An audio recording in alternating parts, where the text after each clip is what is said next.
Big 12 Today with Ari and James. Monday through Friday, 8 to 11 a Eastern Time. Your home for all things Big 12. Well, Fanatic Friday here on Big 12 Today on Big 12 Radio. Brought to you by our friends at Modelo. So excited to have you with us. Anthony Smith is our guy behind the camera. If you're watching us on the Big 12 Fast Channel, Big 12 Studios, he is T-Chains, Taman Turner, producing and co-hosting this week with Ari on vacation. I'm James Westling, and Texas Tech and Texas, the Women's College World Series, came to a crashing halt last night with Texas, your national champs. We'll dive into that. Also, a very special guest, a couple actually today here on Big 12 Today.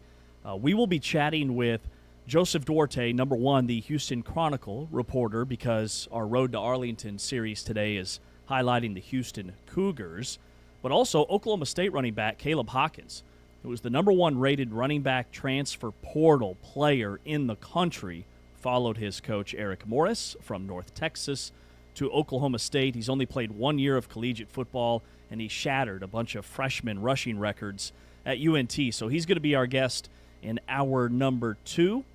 And then in hour number 3, Noah Darling will join us, the founder of College Baseball Central, to break down KU and West Virginia as we turn our attention to Big 12 baseball and the Super Regionals taking place this weekend.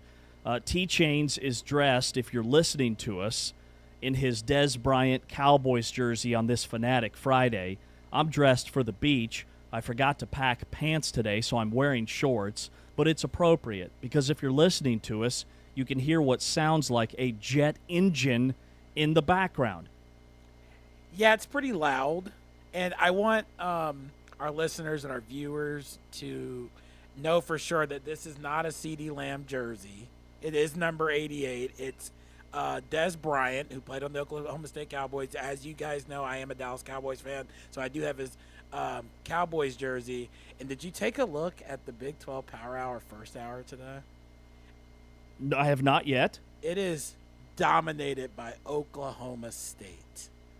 Cowboy Nation, rise up. It dominated. I mean, we got Drew Mestemaker, Caleb Hawkins, J.C. Hoyt. So I thought it'd be appropriate to wear and rep the X, number 88, Dez Bryant.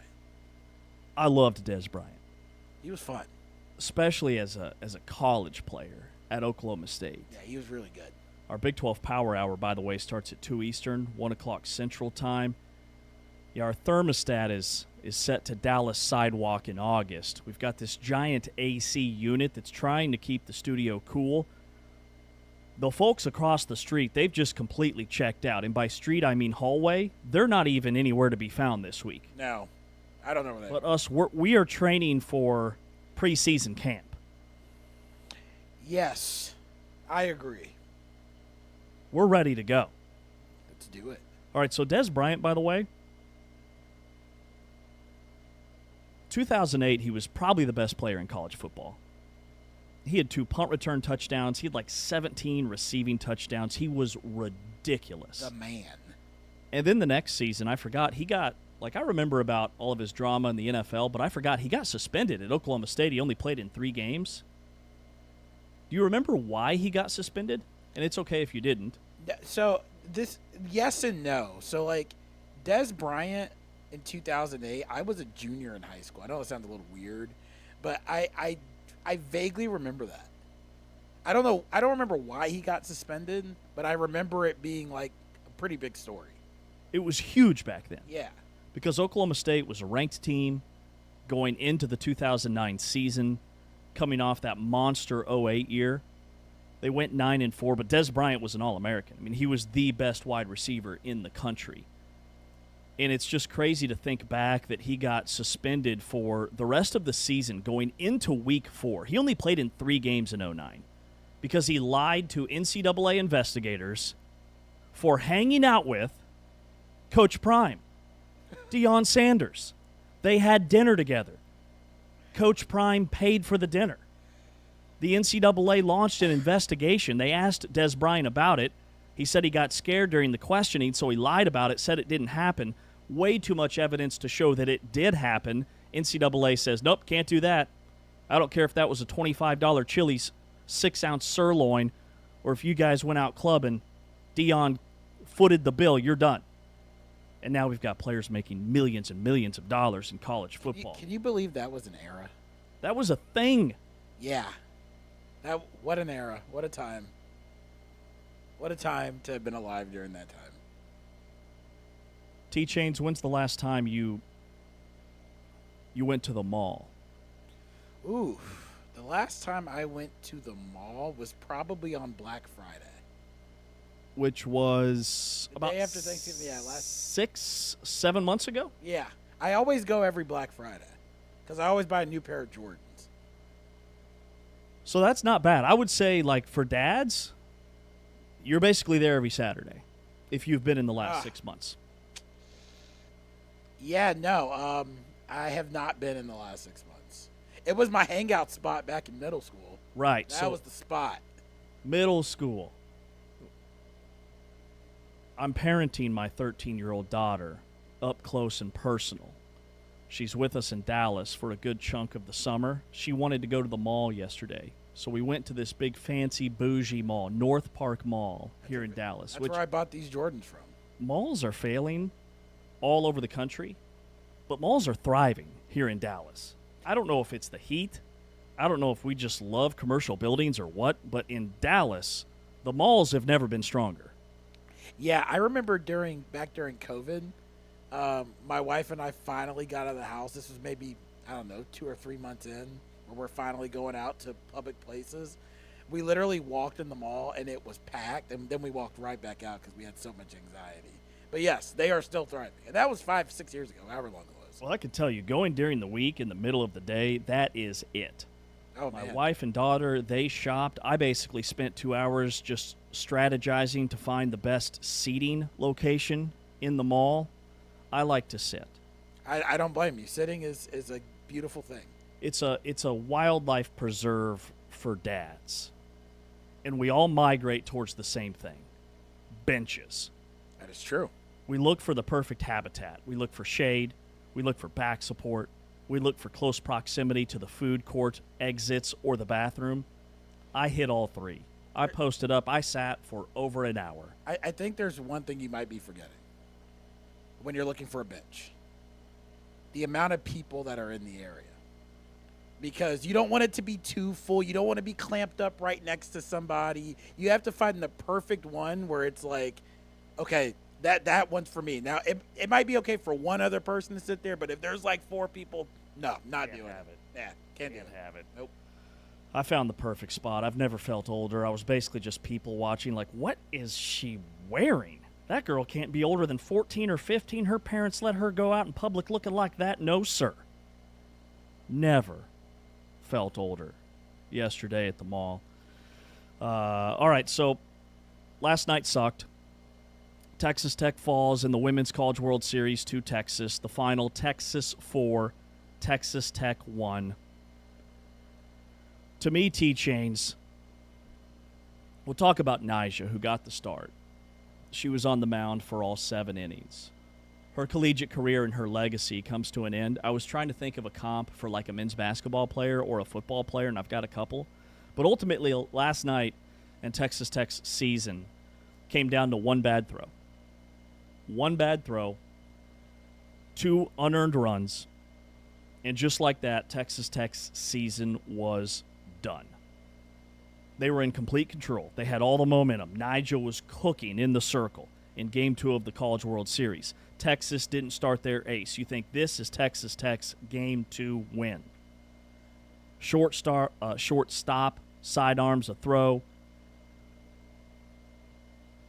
Air mails it. It's in the dirt. Third baseman scrambling for it. Back-to-back national champs go to the Texas Longhorns.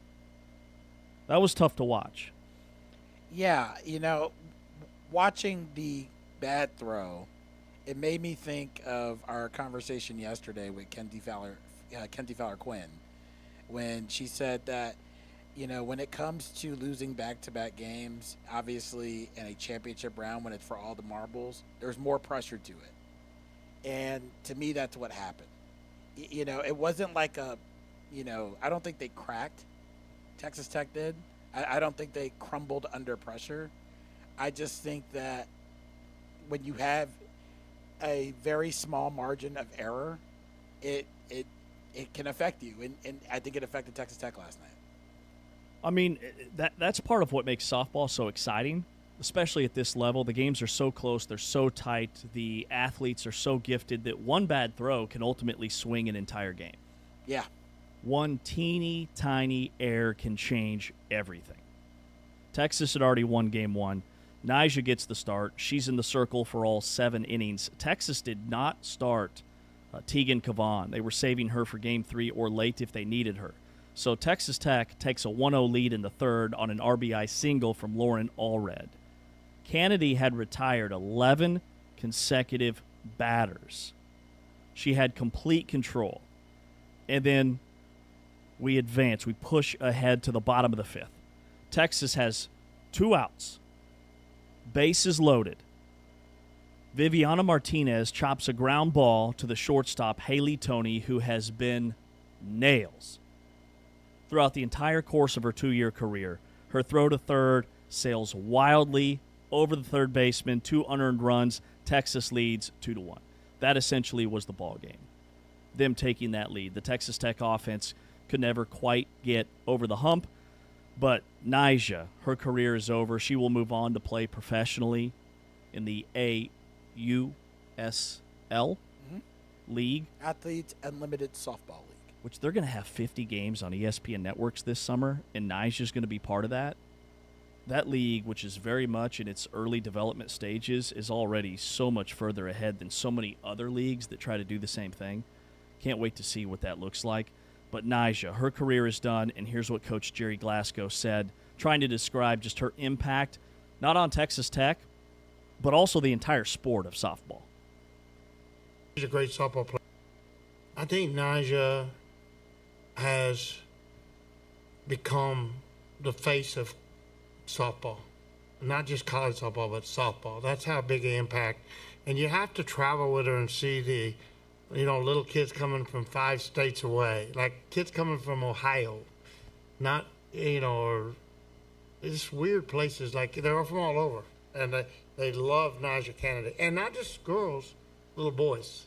It's amazing to me how many 9, 10, 11-year-old boys come and want to see Nyjah and want Nyjah's autograph. And I had one named Easton, a little boy named Easton, that I coach his mother. And Nyjah's my favorite player. I want to get her autograph. And he's a 9-year-old baseball player. That just happened today. And it's like that. It's amazing what she's done. It's not just because she's a great softball player. It's because she has a amazing heart and amazing concern for others that you see every time she does an interview or every time she does a public appearance or when she's signing autographs. Her legacy is enormous, and there's greatness all around her. In the classroom, she's straight A's. She's never late for anything. She's always early and she's always organized. And you never turn down an opportunity to make a public appearance, to do something in the community for someone. She's just how she accomplishes and has time and finds time to do all the things that she's done is amazing to watch. So, just greatness, and opportunity to have got to be around her, the privilege to got to be around her for 2 years was I don't know how to describe it. She carried a price tag in the millions, a 104-win career, and took a program from the cellar to the national championship. And she did it not just once, but twice. Program on her back. It was tough to see her career come to an end last night in Oklahoma City. But what she has done for the sport and for Texas Tech, I am struggling to find anything comparable in any other sport. Well, I think Jerry Glasgow said it best. I mean, he went on to say, when he talks about Nyjah Kennedy, that you've got the greatness of Monica Abbott, Kat Osterman, and now Nyjah Kennedy. She is in that category. She is in the category of Monica Abbott and Kat Osterman. If you're in that company, That says a lot about you. And I think what's even more memorable, more phenomenal about Nyjah is who she is off the field. And she knows the impact. She loves the sport of softball. But I think what's more is that her impact, not just on and off the field. We have some audio on that. Let's listen to Nyjah Kennedy about her impact on and off the field of softball. I don't think someone's whole career is just defined by kind of a national championship. Of course, like that's the goal, but like I don't think not winning that game kind of diminishes like everything else. So yeah. So and I think a lot of people have watched Texas Tech, especially because of that attention we brought. But it also set a new standard for just female athletics too, and just like if you invest in female athletics, like you'll draw crowds. I don't know how many like viewership numbers have been up, like fan numbers have been up, and I don't know. I think like we just help just pave the pathway to hopefully more investments coming. Her accolades, everybody talks about her price tag, but really what she has done is she is pioneering a movement for softball. Other players are starting to make that type of money. She was just the first. And what that has done is it's opened the door for other athletes to make that type of life-changing money. And she worked hard to earn it. It wasn't just given to her. She earned it. I mean, she is, like, I like the word you used, pioneer. This is the beginning, and she mentioned it in her comments about the viewership numbers being up. And I know you talked about that yesterday and on Wednesday. I don't want to say it's just because of her, because Texas Tech, you know, they played phenomenal throughout this postseason. And, you know, credit to Texas, they won. I mean, good for them. They won back-to-back championships. But you brought it up. Texas Tech was in the gutter. Nyjah Kennedy kind of reinvented this program. And on top of that, she's leaving a legacy of she was the first. People are going to look back at this Texas Tech program and say, Nyjah Kennedy, yeah. Jerry Glasgow said, kids want to be like her. And youth sports, and there's a lot of toxicity within youth sports. But on the plus side, elite, collegiate, or high school or middle school softball players can now see an athlete like Nyjah and say, hey, maybe that is a path for me as a professional, as a career, because she's got life-changing money. If she uses it in the right way, she can grow those earnings into something even more. She's going to have like the most ridiculous endorsement deals. She's going to be doing television commercials. She is going to shine professionally now in the AUSL. Athletes Unlimited Softball League. The only other comp I can come up with, and it's from a Big 12 school, but even nationally. Like nationally, I think, okay, maybe Steph Curry at Davidson, what he did in the NCAA tournament, what he did in his 1 year, but he really wasn't Steph Curry as we know him in the NBA until the NCAA tournament. So maybe that's a parallel. That kind of put Davidson on the map, but what has Davidson done since? I think the closest parallel I can find to the impact she's had at her school on the sport would be RG3 at Baylor. Because RG3 back in 2011, Baylor had been one of the worst football programs, not just in the Big 12, but in the entire country for over a decade. He goes on to win the Heisman. Baylor has a 10-win season. They win the Alamo Bowl. And before RG3 at Baylor, like Baylor was a punchline of a joke, which is what Texas Tech softball was pre-Nyjah. They'd won 49% of their games all time. They'd been in the Big 12 cellar, fighting their way, trying to get out of that thing forever, pre-Jerry Glasgow, pre-Nyjah Kennedy. And I make that comparison because look at what Baylor became after RG3. Knocking on the door of making a national championship game, the Bryce Petty teams, the expectations that Baylor has now, a 2021 Big 12 championship and a 12-win season. And that's the path that I see for Texas Tech. maybe at a more consistent level. They're not going anywhere. They're going to reload in the portal. Maybe next year's the year that they can get over the hump. But that's probably in terms of the impact that one individual has had on their school in this league that I can come up with. I think that's a good comparison. I don't know if I think that's a really good one. I'm sure if I didn't think about this question. Or I thought about Vince Young, thought about Zion Williamson, but the difference is those guys were at schools that were already winning. Yeah, it's not in the Big 12, but the only thing that I can think of from a basketball perspective would be Gordon Hayward at Butler. Another good one. Yeah, I mean, he and Brad Stevens kind of put Butler on the map, and they went to back-to-back title games. Perfect comp. Glasgow, Kennedy, Stevens, Hayward. Success. All right, coming up next, our Road to Arlington series. Today we focus on the Houston Cougars.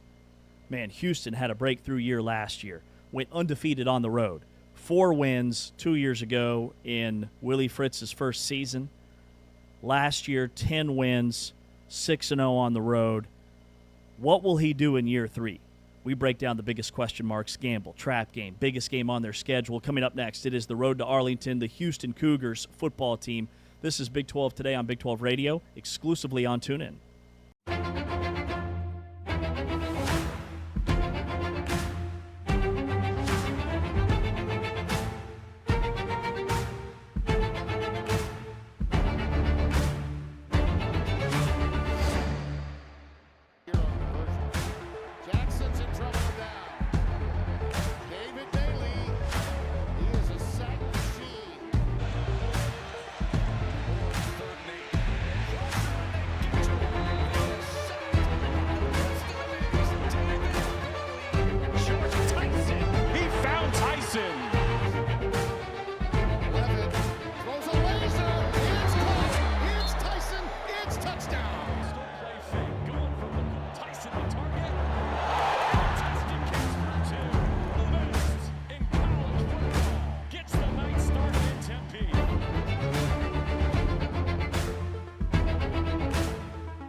with the Houston Cougars football team. So Houston last year, they beat LSU. They finished the season ranked in the top 25. They returned their quarterback, their top receiver, their entire coaching staff. They're the only power conference team in the state of Texas that can say that. But outside of this program, nobody's talking about Houston as a serious Big 12 contender. He's T-Chains. I'm James. Our road to Arlington with Houston starts now. All right, biggest question mark. For me, it's the rebuilt offensive line. It looks better on paper, but there's still 4 new starters. There's only 2 guys that started any games last year for Houston on the offensive line that's even still on the roster. So they added 4 portal offensive linemen. Shadre Hurst is the headliner, All-American from Tulane, Anthony Boswell from Toledo, Hayden Wright from Northwestern, and Drew Terrell from also Toledo. 3 of the 4 came from the group of 5. Jumping from that level to the Big 12, that's a huge adjustment. And even though their Pro Football Focus grades all look really good, and again, on paper, this team should be better, this group should be better, but like Connor Wegman, he was able to stay healthy for the most part last year. He did miss and get knocked out of the Texas Tech game. That was because the offensive line broke down. So that's my biggest question mark for the Cougs. So a little bit different here from Ari's end. He says the biggest question mark is the defense lost its best players. And it's fair. They lost Latrell McCutcheon. He went to the Titans. Carlos Allen went to the Falcons. Eddie Walls went to the Rams. And Zelmer Vetter went to the Kansas City Chiefs. And they all signed as undrafted free agents. So he's got some guys he's got to replace. And he did replace them. But can Willie Fritz do it again? I mean, Willie Fritz wins. But can he do it again? Big question mark. Biggest gamble for this Houston team. And it's hard to find a gamble because they've got so many guys back. Their returning production is really high. I love their schedule. But I'll go running back Mekhi Hughes as RB1. He had back-to-back 1,300-yard seasons at Tulane with Willie Fritz. Then he transferred to Oregon. And last year, he only played in 4 games. He was making almost $1 million. Why was he not on the field more? Only 17 carries, 70 yards. Now he's reunited with Fritz, so this has all the makings of a movie-ready Hollywood script like reunion tour. But why couldn't he play at Oregon? If he couldn't play at Oregon, can he play in the Big 12 at this level? That's my biggest gamble, I think, for the Cougs. Yeah, you and I are on the same page. The biggest gamble is Mekhi Hughes. I mean, a lot of the reason for what you just said. He had back-to-back 1,400 seasons for Willie Fritz back at Tulane, but didn't really play at Oregon, didn't have the production he had. What if he has another down year? What if he doesn't bounce back? That could be a huge gamble for Houston if his run game isn't strong. Biggest trap game for the Cougs. When I look at their schedule, I don't see a ton of potential trap games. I think they're going to be dialed in each and every week. I look at UCF as maybe, but I think their biggest trap game could come in the non-conference because of where it is on the schedule, and that is at Georgia Southern. Now, I know the gap between power conferences and Group of 5 is as big as it's ever been. This should be a walkover. But Willie Fritz is throwing a bone for Georgia Southern because that's where he coached pre-Tulane and really kind of made his mark. It also comes right after the Texas Tech Friday night opener. So there's a huge potential opening for this really emotional hangover game. Georgia Southern's also a little bit sneaky in terms of stylistically. They run a really physical, ground-based scheme. Stylistically, that's the opposite of a lot of these teams on Houston's schedule as they prepare for Big 12 play. So just a road game against a Group of 5, that's my trap game for Houston. So Ari feels differently. His trap game is a in-conference game, and it's UCF at home. He says 2 road games, including a surprisingly tricky game at Georgia Southern on the road. Then you go to UCF at home and then at Kansas State. UCF at home is that trap game. I mean, with Georgia Southern and K-State being the ones before and after.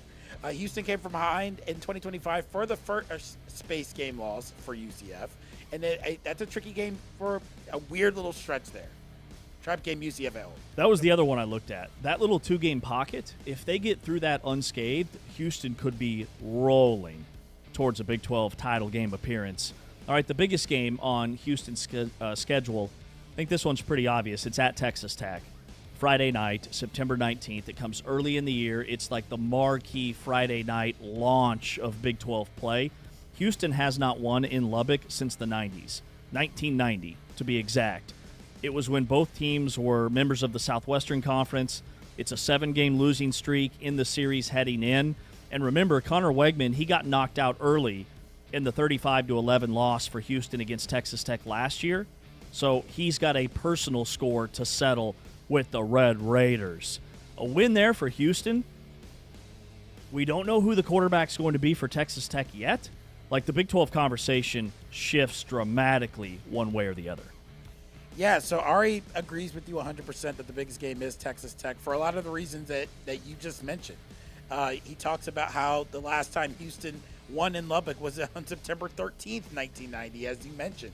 Last year, Connor Wegman was injured. Houston lost to Texas Tech 35-11. This is where, to me, the big key here is if Houston beats Lubbock, this is in week 3. That's a game changer for the season. A loss, they are in a chase with Kansas State, Utah, and Baylor still on the schedule. But if they win that early in the season in week 3, that's a game changer right there. So when you look at Houston's schedule and the 3-game swing stretch for the Cougars, so they open against Oregon State, and then they play Southern, and then it's that big one at Texas Tech, and then 2 potential trap games at Georgia Southern and UCF at home. And then it's at K-State and Oklahoma State at home back-to-back weeks. I think the swing stretch is Saturday, October 3rd to Saturday, October 17th, which is UCF at home, who already identified as a trap game, at Kansas State on the road in Manhattan, where I'm not sure Houston has ever won. And then it's Oklahoma State at home, who could be really sneaky. They seem to be like the preseason favorite to be a dark horse title contender. So I go UCF at K-State and Oklahoma State. If you go 2-1 in that stretch, I think you're still feeling pretty good about where you're at if you're Houston. After that 3-game stretch is at Utah before a bye. So UCF, at K-State, and Oklahoma State are my big 3. So Ari thinks you're kind of right, but you're still also kind of wrong. Because, yes, it is in October, but after the UCF game, and you just kind of alluded to that, his 3-game swing stretches at Kansas State, Oklahoma State at home, and then at Utah. Following that, that's who they play. So Houston plays 2 road games in a 3-game stretch. And if at Kansas State, it's tricky. That's a road spot. That's not necessarily easy for them. But to your point, if they go 2-1, they have a shot to go 3-0. They're in a driver's seat for Arlington. So we highlighted 4 games there. If they go 2-2 in that stretch, they're probably still a top 25 team in a position to be in a position for a Big 12 road to Arlington appearance in the Big 12 championship game.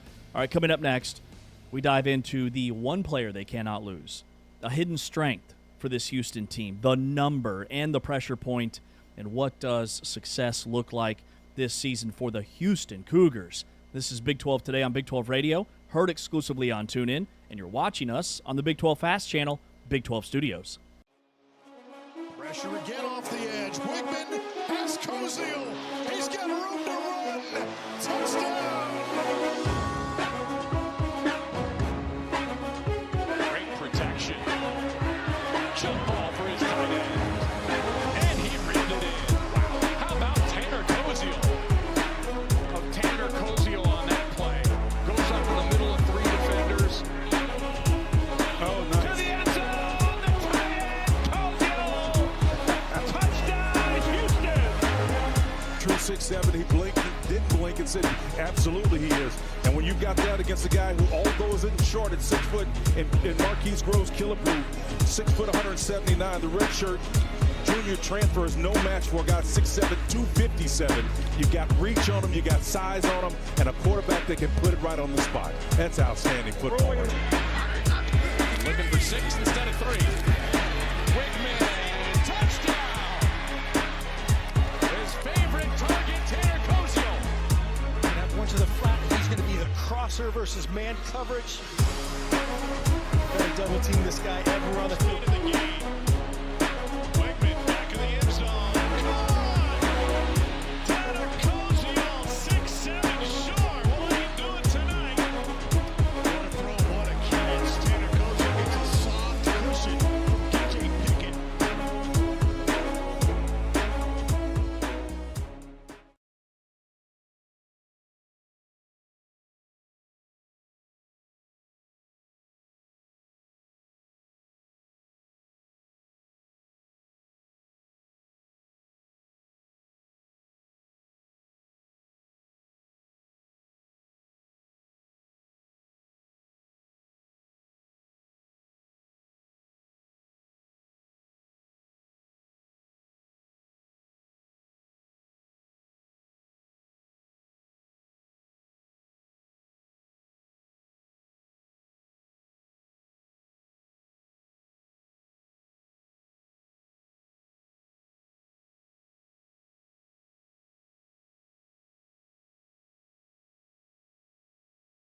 The road to Arlington, powered by Modelo. The offseason only means research with our friends at Modelo. Modelo fan rule number 31.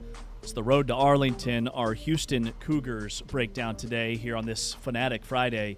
And Houston, they've loaded up in the portal. They have a very underrated portal class and are expected to start probably 4 offensive linemen that came from the portal. Here's what head coach Willie Fritz said about having just one portal window now and how it helps programs like Houston. This is our team right here. We've been talking about our motto this year is Cougars. That's for the 2026 season. And this is our squad. Not going to be any changes. There's not that second portal window like there was last year, and you got to start over again. So I'm very happy there's one portal window, and I like the young men we have in our program. We're going to keep building and growing from here.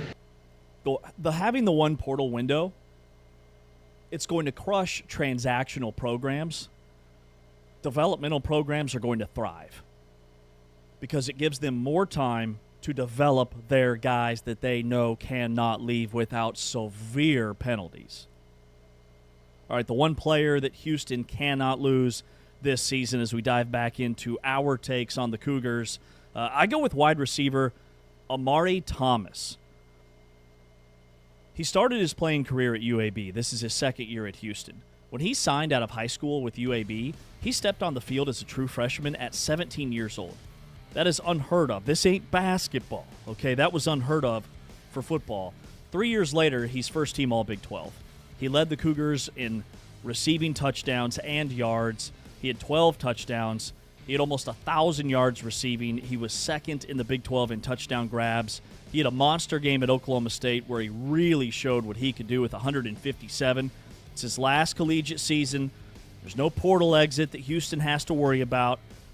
The Wegman to Thomas connection, that's the most proven, most reliable thing when you look at Houston's offense. So usually I look at the quarterback here, but there's a backup in Houston who's a 5-star, number 1 overall player in the country, and Keyshawn Henderson. So for me, it's the receiver, Amari Thomas. Yeah, you and Ari are aligned right here. I mean, he has Amari Thomas as well. He has an opportunity to go do back-to-back first-team All Big 12. As you mentioned, he almost had 1,000 yards last year. Receiving yards, I should say, he had 966, along with 12 touchdowns. He was Connor Wegman's primary target. And this is a big piece here for Connor Wegman to take the next step. And for that, he needs Amari Thomas to be lined up right on that line. So, Amari Thomas, the wide receiver, one player they can't lose. I remember I had UAB on my play-by-play schedule when he was a freshman, and he was putting up jaw-dropping numbers at UAB. Yeah. Trent Dilfer says, and he's only 17 years old. And I thought, where's he going to play next? Keep an eye on that, and it was Houston. Scary. All right, the hidden strength for Houston. For the hidden strength, I think it is being overlooked, the continuity that Houston has. Same coach, same entire staff, same system. They're the only Power 4 program in the state of Texas, returning their head coach, all 3 coordinators, and their starting quarterback. And Connor Wegman and Keyshawn Henderson, that dynamic can sometimes be distracting, but Connor Wegman has already been identified as QB1 by the coaching staff, and I think having the same guys in the same playbook, year 2 in the system for him, is a vastly underrated edge. So I go with the continuity, and it starts with the staff. I'm a big believer in what Willie Fritz has done. The guy has won everywhere he's been. He lands the number 1 overall recruit in the country. There are so many parallels between what Houston football is doing and what Houston basketball has done under Kelvin Sampson. More with less. I go with continuity as the hidden strength. I also love their secondary. When you look at the portal additions there, they bring in starters from Stephen F. Austin, starters from Tulane, guys that were lockdown corners and safeties in that developmental defensive system. I know that Ari had the secondary as, I believe, a gamble or biggest question mark, but I think it could be a strength for this Houston team. Yeah, Ari's is different, much different. His hidden strength is the offensive line. And he brings up the different transfers that Willie Fritz had to add. He does say he doesn't know how hidden the offensive line is, but it was rebuilt last year. It's rebuilt this year. But he said based on Willie Fritz's track record, it's a genuine strength. I mean, he talks about the Tulane transfer, Shadre Hurst from Tulane. He talks about Drew Terrell, the Miami, Ohio transfer, Hayden Wright from Northwestern, Anthony Boswell. I mean, he said these are guys who are veterans. They have plenty of experience. They have a lot of upside, and that if you combine that along with Willie Fritz being the genius that he is with offensive lines, he said it's a perfect hidden strength. So we both highlight transfer portal position groups for the hidden strength. Sure. The number for Houston, the number for me is the number 3, because the Power 4 programs in Texas, there's only one that returns their top 3 head coaches, their top 3 coaches overall, I should say. Head coach, offensive coordinator, defensive coordinator, and then you factor in the starting quarterback. Texas, Texas Tech, Houston, only Houston has that parallel. That they can say every coordinator is back and the starting quarterback is back. So the number for me is 3, and that just kind of doubles down on what I think is maybe their biggest strength, which is just continuity in a league, in a college football world where roster chaos is the norm.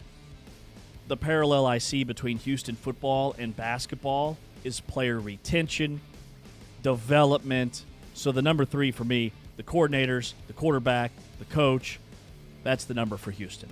So Ari's number is 29, the number 29. He brings up that Connor Wegman threw for 25 touchdowns and rushed for 11 more last season. He says 29 is the number for this year, 29 passing touchdowns. The defining metric is Wigman's passing touchdown total, not yardage, not completion percentage. He talks about the Cougars' offense averaged 29.1 points per game in 2025. This number needs to be higher this season. 29 or higher would reflect the most explosive offensive goal that Wigman stated during spring football. Totally agree. I like it. All right, the pressure point. So I think the pressure point, it's either Connor Wegman or Willie Fritz.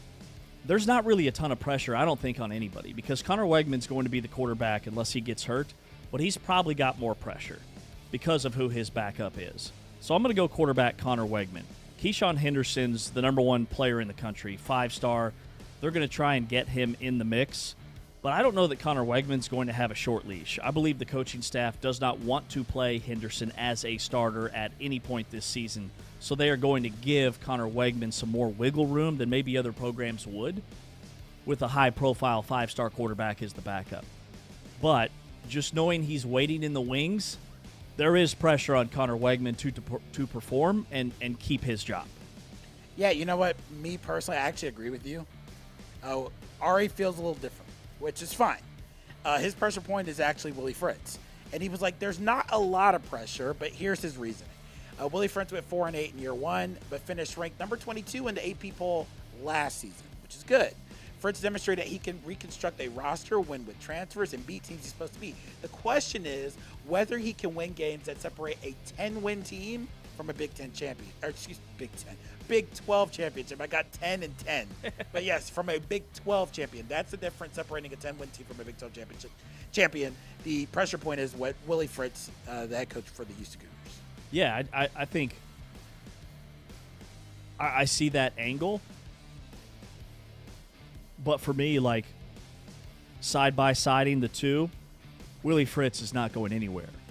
Yeah, Connor Wegman's job, if he doesn't perform, there's going to be a replacement. Yeah, and I agree with you, because if Connor Wegman doesn't perform, then there's the questions that are being asked. Should Keyshawn Henderson be the starter? And think about it. Willie Fritz will be asked that by somebody in the media if Connor Wegman's not playing well. Every interception, every third down conversion that they don't pick up. Right. It's going to be, well, you got Henderson over there. Right. All right. What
with expectations answered the call. I mean, this has been, man, it's been 10 years or so since Houston last won a conference championship or was in the contention for one, like a serious contender. And, you look at the race this year going into the season, and there's a lot of weight for them to take that next step. So maybe it's just sort of, are they in position now and are they ready? But if you had to pinpoint an area, I think you could probably start on the defensive side. I like what they did offensively this offseason. I think there's some areas that they have the people in place. They just might not know exactly how it's going to work out. And we're talking, that defensive front seven, specifically, in my opinion. But they went through the offseason, and hey, Willie Fritz he's been around the block a few times. He's been in this position, and I wouldn't put anything past him at this point. Joe, Houston lost quite a few players to the NFL, a lot of it due undrafted free agency. How does Houston recover from that, and will they? Well, I think the big one was Carlos Allen. We talked just now about the defensive line. He was sort of the what clogged everything up in the middle, and I think you're going to have to see a bunch of different guys and maybe some rotation, some experimenting with things, so to speak. But you go down the list. Latrell McCutcheon, I thought he was a big guy at the corner spot. Losing him, and then the guys that got drafted, like a Tanner Koziel. He was one of the most productive tight ends in the country the last 2 years.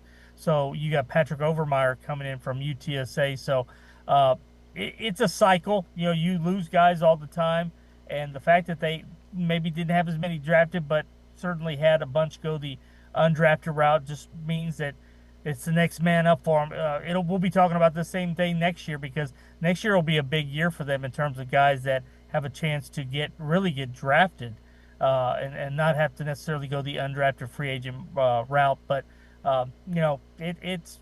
I remember when they had to replace Ed Oliver. There's some guys you don't replace, but Willie and company went in this offseason, and I thought they did a nice job of being able to plug some holes through the transfer portal. Joe, you said, offensively there's a lot to really like. Houston, in terms of like yards per game and total offense, they were fine. But when you look at yards per play, 5.5 is towards the bottom of the league, 13th out of the 16 teams. So what pieces have they added, and where do you think maybe the hidden strength is on the offensive side of the football? Yeah, and I don't know how much was deliberate versus, the offense was improved last year, because if you look at the year before, I believe they doubled their scoring output. So there were some positives in it. Maybe it didn't translate to the, like you mentioned, the per play average, but the offensive line was key this offseason. It went through a complete makeover. Shadre Hurst at left guard is already being tabbed as a potential preseason All-American. Then you have Anthony Boswell at center, and then Drew Terrell at tackle. Those three guys come in. They're instant starters. They were all-conference players at their previous conferences. So that's a start. You bring in a guy like Mekhi Hughes at running back. He's going to be your bell cow. He's a guy that I think will be able to, yards per carry shouldn't be an issue, because a lot of it comes after contact. He is just a beast to bring down. So you got that in place. Connor Wegman's the key to all this. We saw what could happen if he's healthy, if he plays an entire year. I think many people thought the running part of it was a lot more surprising than anything else. But to have a guy come back in his final year, sort of with that renewed confidence, I think that's going to be huge for this offense. And then, by the way, you've got one of the best threats in the league with Amari Thomas. I mean, having him come back and knowing really quickly after the bowl game he was coming back with all the NIL stuff and potential to make money elsewhere, that was as key as Wegman. So you got a 1-2 punch there in the passing game, and then you added a few pieces around him. I think this offense clicks, and we're going to find out really quick, because you look at the race, and a lot of people, Texas Tech is a team to beat. Houston gets them in week 1, week 3, but week 1 for the conference opener. And we may not know exactly what Texas Tech's all about by then, so that could be the perfect time for Houston to catch them. Joe, you mentioned Connor Wegman. I have to ask this question just because fans have been thinking about it. How much pressure is on Connor Wegman with Keyshawn Henderson kind of breathing down his back? I don't think there's any, because one, I mean, Keyshawn's a great talent. He's 5-star, #1 recruit. His time will come. Now, that also means that they're going to find ways to get him on the field this year in certain packages. You know, I remember Willie Fritz telling you guys at the Big 12 spring meetings sort of how they could envision getting him on the field. But this is Connor Wegman's team. And now if something happens and they need to make a change, they feel like, you know, let's just see where things go. But Keyshawn, it's always been about the 2027 season. This is Wegman's team. And you don't want to have your quarterback who's coming off of a great year looking over his shoulder right now.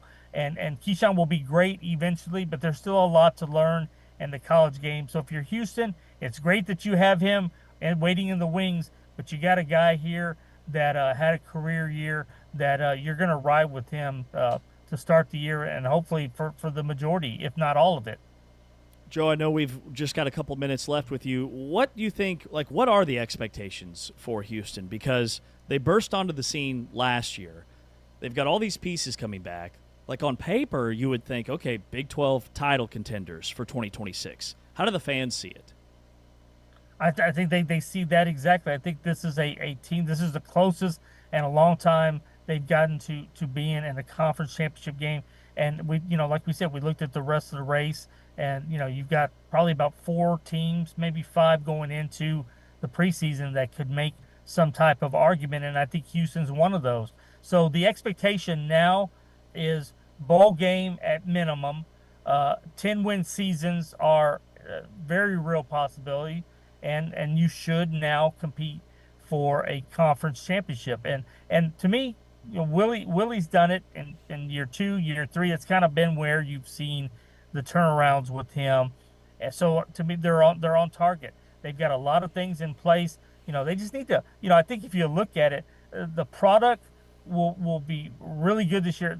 Their concern is they got to get fans in the stands. They got to make home games feel like home games. And, you know, I think this is the type of season that Houston could have. It could be really special, and come the first week of December, they could be in Arlington. Joseph Duarte, Houston Chronicle. Joseph, appreciate you so much, as always. Love reading your stuff. Could be a huge year for Houston. Thanks again for hopping on. Appreciate it, guys. Have a good weekend. All right, man. We'll see you soon. Joseph Duarte, Houston Chronicle reporter, covers all things Cougars. The fans and the expectations for Houston football have never been higher. We'll cap the Road to Arlington Houston series coming up next. Get you set for the Big 12 Power Hour, and then get to know your foe. The tickets, the environment, Kansas, West Virginia, Supers this weekend on the baseball diamond. That's still to come here on Big 12 Radio. He's T-Chains, I'm James, exclusively on TuneIn. And it's broken up.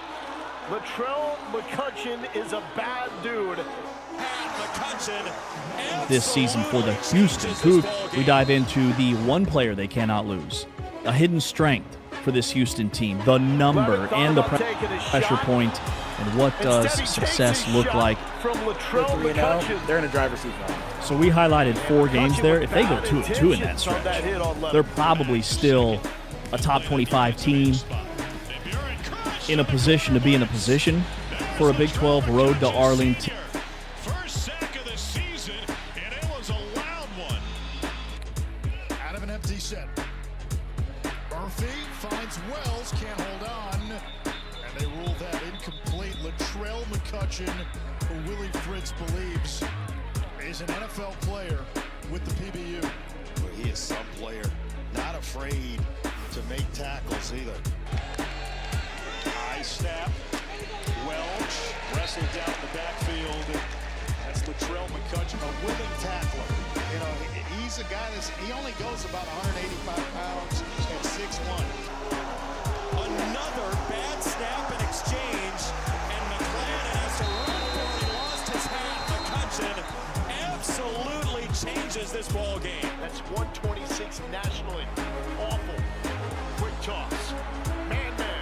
Gets popped. The ball is out, and it's out of bounds. 2 leaping Cougars defenders, and Latrell McCutcheon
Big 12 today here on Big 12 Radio, powered by Modelo.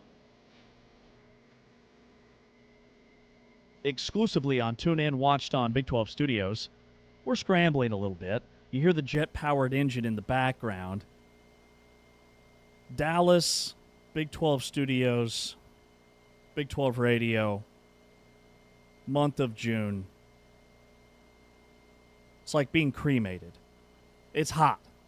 It is pretty warm. But we're powering through. Also lost internet earlier this morning. It's a mess. But we are back, and we are dialed in. And coming up here in about 15 minutes, Caleb Hawkins, the Oklahoma State running back, this is a kid who, out of high school, had 3 scholarship offers to play college football.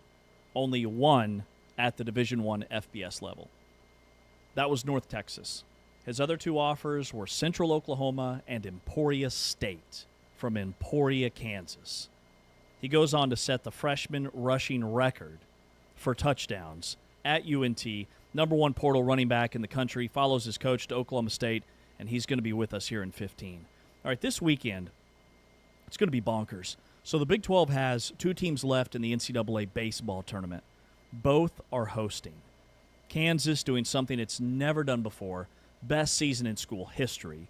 West Virginia doing something it has done before but hasn't quite finished. 2 different programs, 2 different levels of been here, done that experience, but 1 identical goal. And it starts for me with the fandom. That's the biggest parallel that I see with both of these programs. Kansas is hosting Oklahoma. Saturday to Monday series, if need be, on ESPN2. Game 1 Saturday at 5 o'clock Central. West Virginia, they get Cal Poly. Friday to Sunday. Starts today, noon Eastern on ESPN2. But Kansas, so apparently Bill Self was at dinner last night. I saw this clip on social, so take it for what it's worth. But apparently Bill Self was at dinner last night, and a fan walked up to him and said, "Hey, Bill, can you get me some baseball tickets to the Oklahoma series?"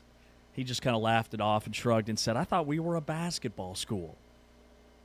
Didn't I say yesterday, out with the old, in with the new, Kansas baseball? It's a baseball school. I called that, guys. You did. Proof. Let's get it on.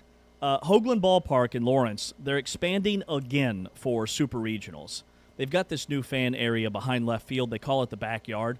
But now they've added the backyard decks, adding 3 decks of standing room only in right and left center field, plus additional bleachers going out in left.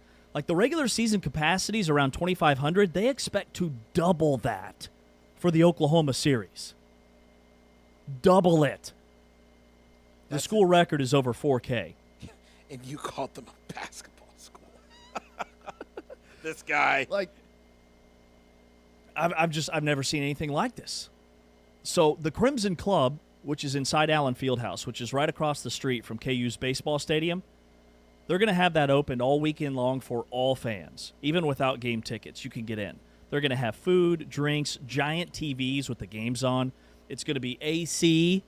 Like the vibe in Lawrence, Lawrence, Kansas has turned into a legitimate elite baseball town overnight with what they're doing for this series. I think it's awesome. I think that, you're hosting a super regional. You have a chance to go to the College World Series. I mean, I think Kansas is really showing that their fandom exceeds just more than basketball. Obviously, we know they're known for being a basketball fan school. They've had so much success with the basketball program. But they're really doing what Dan Fitzgerald wanted to do. He said that he wanted to change Kansas baseball, to do things they had never done before. And the fans are embracing that, not only with how they're playing on the baseball diamond, but the fans are giving them 100% support. When you're going up to Bill Self, the legendary man that is Bill Self, and asking, "Oh, I don't care about basketball. I want baseball." Not sure, it's not basketball season, but Bill Self knows how well they're playing. When we saw him at spring meetings last week, he said it's an awesome vibe. It's an awesome feeling. I think this is great for Kansas. I think it's great for Lawrence. Rock chalk. It's great for the Big 12, too. It is. Just to be on the map at this level. And then West Virginia, they had never hosted a super regional, so this is a historic event for them as well. But they've been they've been selling out their stadium for months now. Over 5,000 fans packed Kendrick Family Ballpark for every game of their regional last weekend. Steve Sabins, their head coach, said it's the best environment in college baseball right now. Would put it up against anybody else.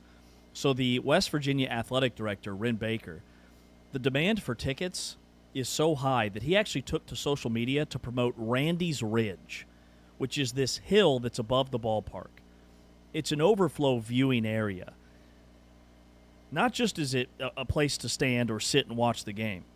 They also supply over 1,000 free pepperoni rolls.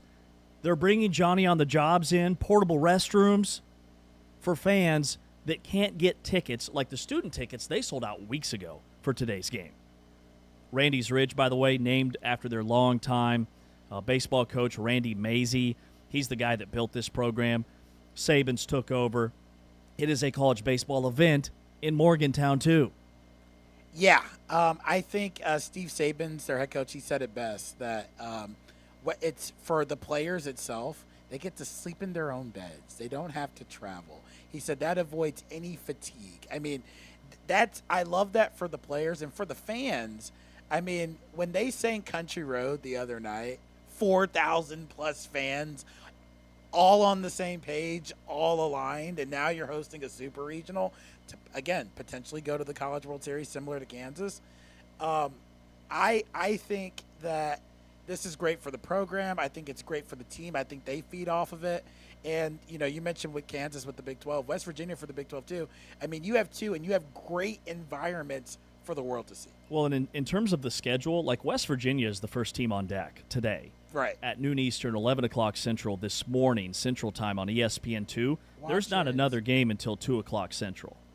Now, tomorrow, Kansas and Oklahoma, they start their best-of-3 series, but they're kind of sandwiched around some other games. Auburn and Ole Miss is at 4. Kansas and Oklahoma is at 5 on ESPN2. Then you've got Oregon and Texas at 7. So, there's going to be a little bit of overlap. Same thing for West Virginia and Cal Poly because their morning game tomorrow, game 2 of the series, is at 11 a.m. Central.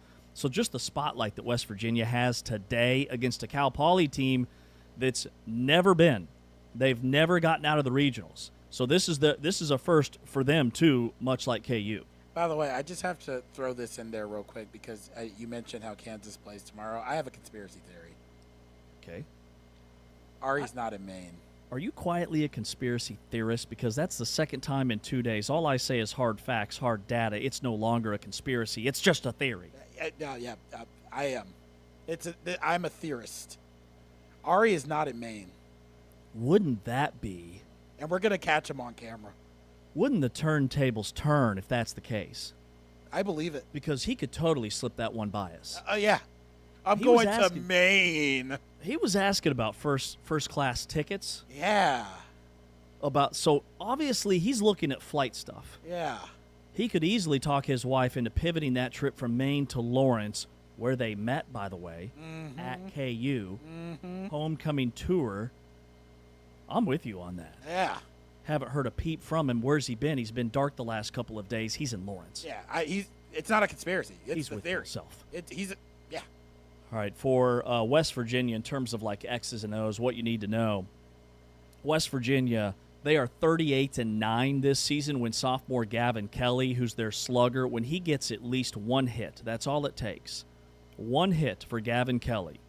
He was the regional MVP, by the way. He hit 400, had 3 home runs in that series. West Virginia's 38-9 when he gets one hit. When he is hitless, they are 4-6 this season.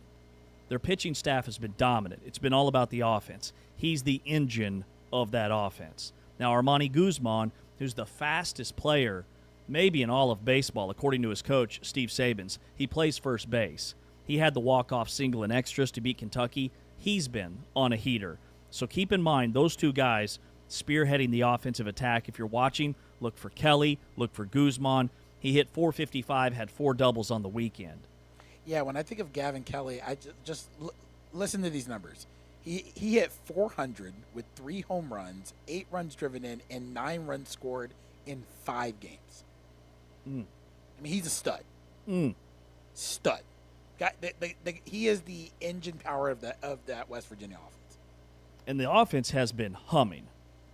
All right, now for Kansas, KU set a school record, wins, postseason run, all the things. But they've also got 110 dingers on the season, 110 home runs, a school record. They've got 4 players with double-digit home runs. Tyson LeBlanc leads the way. That's the name to look for when KU's batting. 24 home runs, 344 batting average. Big 12 tournament MVP. He was also the MVP of that Lawrence Regional. He homered in all 3 games against an SEC pitching staff in Arkansas. Now, KU's weekend rotation has been really good. The other thing about KU is, don't panic if they're down. Kansas has 25 wins that have come from behind this season. So if Oklahoma gets all fat and happy and they're feeling good about themselves, don't sleep on the Kansas bullpen. Well, they just did it against Arkansas. I mean, they're the comeback kids. Do not if you even in the regular season. Remember when West Virginia swept Kansas? Yeah. What did Kansas do in the Big 12 tournament? Shut them out. Yeah. 9-0 in the championship. I know they can't get swept in this series, but my point is that if they're down, Oklahoma, if you think you got the dub, think again. I mean, they can get swept 2-0. Well, no, I'm saying if they get swept, they're done. Got it. You don't want to get swept. You don't want to get swept. Right. But if you're down, keep the brooms in the closet. Exactly. If you're down, if you're losing, Oklahoma, don't think it's a W for you, because they can come back in a heartbeat. And that's been KU's identity all year. They can slug their way out of any hole. They do not panic. Cannot wait. All right, West Virginia and Cal Poly this morning, noon Eastern, 11 a.m. Central on ESPN2. Game 1, kicking off the NCAA Baseball Championship Super Regionals in Morgantown, West Virginia. Up next on the program, we sit down with the #1 running back portal player in the country. He lands at Oklahoma State following his coach, Eric Morris. We chat with Caleb Hawkins, the star running back, after this timeout. Looking to throw on 2nd and 12. Pressure coming. Lets it go. Has a man. Touchdown, Bearcats. It's the big fella, Jeff Caldwell.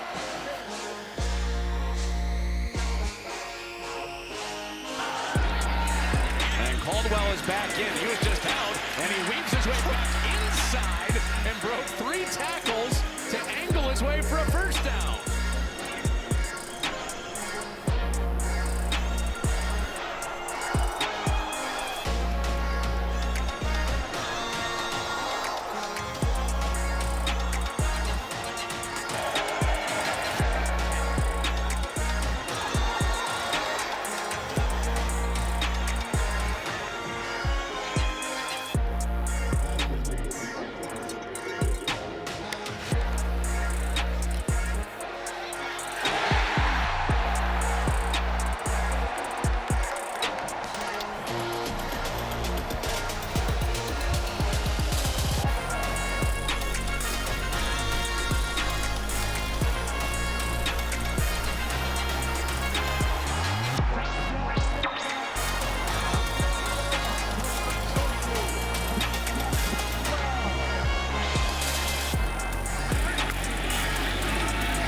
Swordsby pulls it out and throws on target. This one to Jeff Caldwell to give the Bearcats the lead. It's 9-on-9. Jeff Caldwell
Brought to you by our friends at Modelo.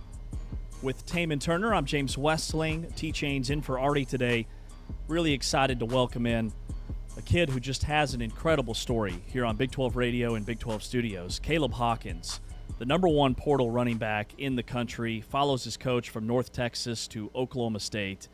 And Caleb, you had three offers out of high school: North Texas, Central Oklahoma, and Emporia State. And a year later, you're setting freshman touchdown records. You're an All-American. You're the most coveted running back in the portal. So what did last year feel like for you? I mean, it felt very surreal. I mean, there was some times where I was like in disbelief of how well we were doing. I obviously had confidence that we had the ability to do that, but I mean, it was just super exciting, a very roller coaster of a ride, and we just continued to do what we were supposed to do every week. Well, you follow your coach, Eric Morris, to Oklahoma State. Walk us through that process and why Oklahoma State when, I mean, that shows a lot of loyalty on your side, number one. I mean, you probably could have gone anywhere in the country. So really excited to have you in the league. Take us through the decision process that you went through. I mean, coming out of North Texas, knowing Coach was coming to OSU, and then me and him had a great connection at North Texas. So when I felt like it was a no-brainer coming to Oklahoma State, especially because I grew up in Oklahoma. And when my running backs coach made the decision, it was just like, I mean, everything was coming together. Like my two coaches are going to the same school, and they were always there for me. They gave me the opportunity to come play college ball and everything. So just felt like a no-brainer coming here. Caleb, I'm going to list some of these achievements that you achieved just last season. You were the NCAA FBS statistical champion. You were on the All-America second team, All-America third team, freshman All-American team, American Conference Rookie of the Year, and the All-American Conference first team. So again, welcome to the Big 12. What are your personal goals this season at Oklahoma State, and what is Oklahoma State's team goals? I would say specifically for me, I would like to help my team in every way possible. I just I want to continue to grow as a player and a person. So coming into this season, I want to just set a goal of being there for my team at all times and, you know, helping them win every opportunity we get. And I would say as a whole, our team is here to win. So we don't really have any other goal other than to continue to win, continue to grow, and continue to be great human beings and football players throughout the season. Caleb, what are you working on most during this offseason? Is it getting stronger, getting faster, or route running because you're an excellent pass catcher out of the backfield? Like, what if you were to hone in on two or three things? Take us through your conditioning program and what those two or three things would be. I would say you list them very well. I want to get stronger. I want to be faster. You know, I'm in a bigger conference now. You know, so I need to grow to become bigger, stronger, faster. You know, well route runner so I can get past defenders. Work on my vision, my pass blocking ability, because players tend to get bigger once you get in bigger conferences. But yeah, I just want to make sure everything's covered. But I would say if I had to hone in on one thing, I would probably say there was a little question on everybody's thoughts on my speed. So I want to showcase that I do have that kind of speed. Caleb, James had mentioned to you how, and you had mentioned back to us how you followed Eric Morris to Oklahoma State. You have another buddy. You have a lot of buddies there, but one buddy in particular is Drew Mestamaker. How comfortable and how did him coming as well make you feel comfortable about your decision? I mean, me and Drew grew a lot over last season, so him coming here just made it like I said earlier, it was like a no-brainer. Like I felt so comfortable around him, knowing like his abilities to throw and get us out of sticky situations. So I just thought if I have a quarterback like that I can block for and run routes for, then it should be match made in heaven. We're chatting with Caleb Hawkins, the Oklahoma State running back. He joins us here on Big 12 today on Big 12 Radio, exclusively on TuneIn, watched on the Big 12 Fast channel, Big 12 Studios. And your coach, Eric Morris, he flagged your basketball skills as a big part of what made you so attractive as a recruit when he recruited you out of Shawnee, Oklahoma, one of just 3 offers to play football at North Texas. We've seen the tape. Like T-Chains, this guy's a high flyer. Okay. No joke. I like it. Okay? I like it. He's got the hammer. What did basketball teach you, or how did that translate to what you're able to bring to a football field as a running back? I will say basketball takes a lot of integrity, a lot of confidence because, you got to have confidence to shoot the ball, have confidence to drive in and know that you can score at any moment. I will say that the conditioning helped me a lot in my football career. So making sure that I could run for a long period of time helped me. And just that's overall all I got. Caleb, growing up, who were the running backs that you looked at that you wanted to emulate? I will say that I was a huge fan of Le'Veon Bell, but I feel like I tried to model my game more for Marshawn Lynch because I enjoyed the way he played, breaking tackles. And my favorite candy growing up was Skittles, so seeing him always have that thing was very enjoyable for me growing up. What role does Skittles do those play in your life today? Are you like eating those on the sidelines, having them before games, post-game celebration? Are you still into the Skittles? It's more of a post-game celebration. I enjoy having them during the week, of course, but after a game, it's just great to have those in my back pocket, just to have after. James had mentioned that you have an amazing ability to play the game of basketball. Who did you emulate your basketball game off of? Who are you? Who do you imitate? I don't know if I can really imitate anybody that's that good at basketball, but I would say that I watched a lot of Russell Westbrook growing up. I really loved him. Obviously, being from Oklahoma, like that was our guy growing up. So I'd always try to run to the rim and try to dunk on everybody because that's what he did. Russ, I love it. I have to ask this because it's currently going on. Who you got in the NBA Finals? I'm going to say, as much as it hurt for them to beat us, I think San Antonio is going to end up taking it home. I agree with you. They got an uphill climb. We'll see how it goes. Talking with Caleb Hawkins here on Big 12 Radio. Caleb, a kid from Shawnee, Oklahoma. Now you're like less than 60 miles from where you grew up in Stillwater. What does it mean to you to be able to play essentially in your backyard in Stillwater, Oklahoma, on any given Saturday? I mean, it feels great. It's unbelievable that my family is only around an hour away. Like, I get to see them all the time, a lot more than I did in North Texas.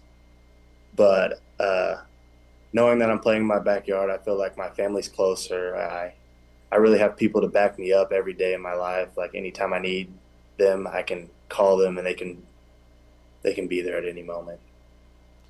How does it feel knowing that some of the accomplishments that you made in your previous conference, now that you have those goals for the Big 12, what are your Big 12 goals and accomplishments?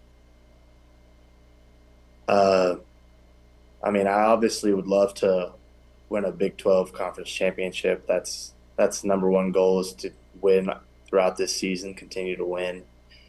And I would love to make some kind of honors, of course, like first team, second team, anything that God gives me the ability to succeed with. We're talking with Caleb Hawkins here on Big 12 today on Big 12 Radio. Star running back, headed to Oklahoma State after an incredible record-breaking freshman campaign at North Texas. So you're with your coach, Eric Morris. You brought up the running backs coach, Patrick Cobbs. You also played for a legendary high school coach, Gary Higgins, who is he's in the Oklahoma Coaches Hall of Fame now. He's coached for over 50 years. Who are the coaches that have had the biggest influence on who you are as a player and as a person? I would say Coach Higgins was a very impactful coach when I was in high school. I mean, he always looked out for me. He always called me, made sure I was good, mentally, physically, all the above. I would say Coach Cobbs and Coach Morris obviously check in on me periodically to make sure that I'm good and well-being. So I would say those three have definitely made a big impact on my life for sure. I'd also like to give shout-outs to all my other high school coaches, Coach Burge, Coach Murray, Coach Davis, Coach Horton. They all played significant life-changing things. Man, that's awesome. Caleb Hawkins with us here on Big 12 Radio. With Coach Morris, I got to know Coach Morris quite a bit calling games when you guys were at North Texas. Have you seen – we've already had him on our show now since he's got the Oklahoma State job. Seems like the same old coach. Have you seen any changes now that, he's gone from up-and-comer group of 5 to at a major program with a ton of history, or is it the same old Coach Morris? See Coach Morris, I mean, he's just, very impactful when it comes to football. He continues to, show us that we need to win. We have to keep going. He's an amazing coach. He gets close in and personal with everybody and makes sure that everybody feels welcome, everybody feels like they're at home, and we just continue to grow as a family here. Caleb, last one from me. Being at Oklahoma State, they have a very deep running back legacy. They have Chuba Hubbard, Justice Hill, and obviously the famous Barry Sanders. Are we going to see Caleb Hawkins up on that list as well? I very much hope so. I have confidence in myself that I can succeed at a very high level, and I know my limits, and I know that I can do anything through Christ who strengthens me. So I can just continue to I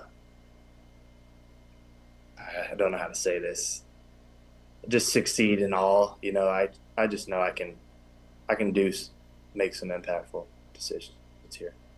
Awesome, Caleb. Man, we cannot wait to see you in the Big 12 in front of that crowd in Boone Pickens Stadium in Stillwater, Oklahoma. You're a great story, an incredible season last year, and cannot wait to see what you do for an encore.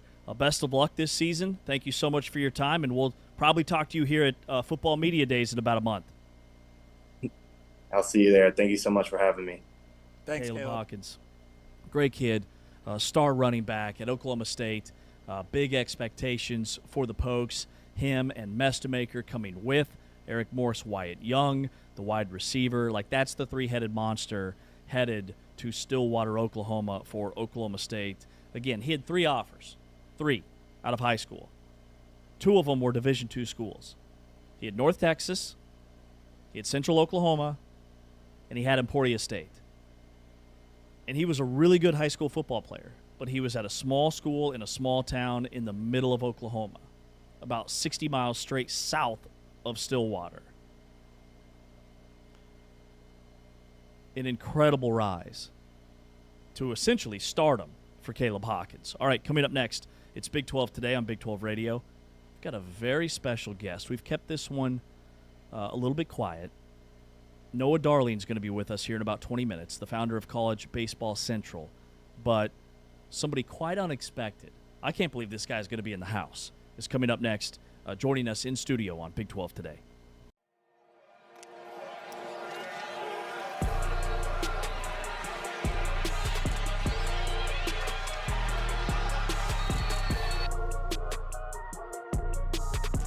UAB, then New Mexico, now here with the Utes.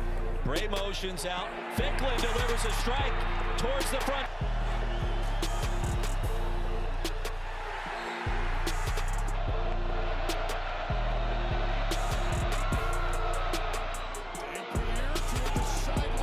Gets the football to start the third quarter. I don't want to give give them an opportunity for points here. Left side run, big hole, the cutback, and to go in the West Virginia game, but he made a difference against BYU a week ago. Cinnamon motion, Ficklin keeps it, has some real estate into plus territory, off to the races, and the true freshman quarterback on Ficklin in at quarterback. Ficklin with the fake, keep it running. Picks up the block on the right side. Ficklin, the head seat. Oh, he shoves the defender out of the way. Ficklin still moving.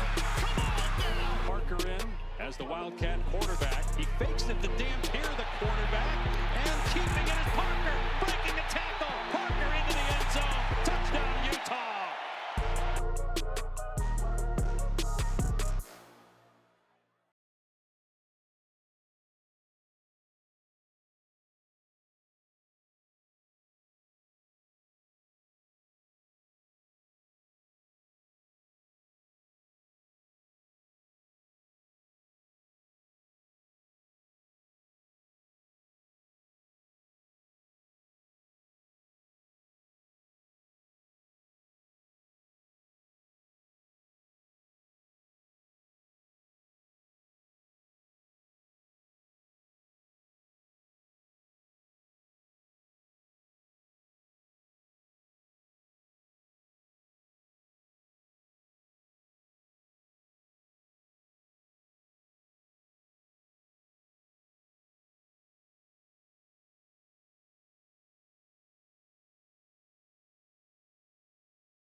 Big 12 today here on Big 12 Radio.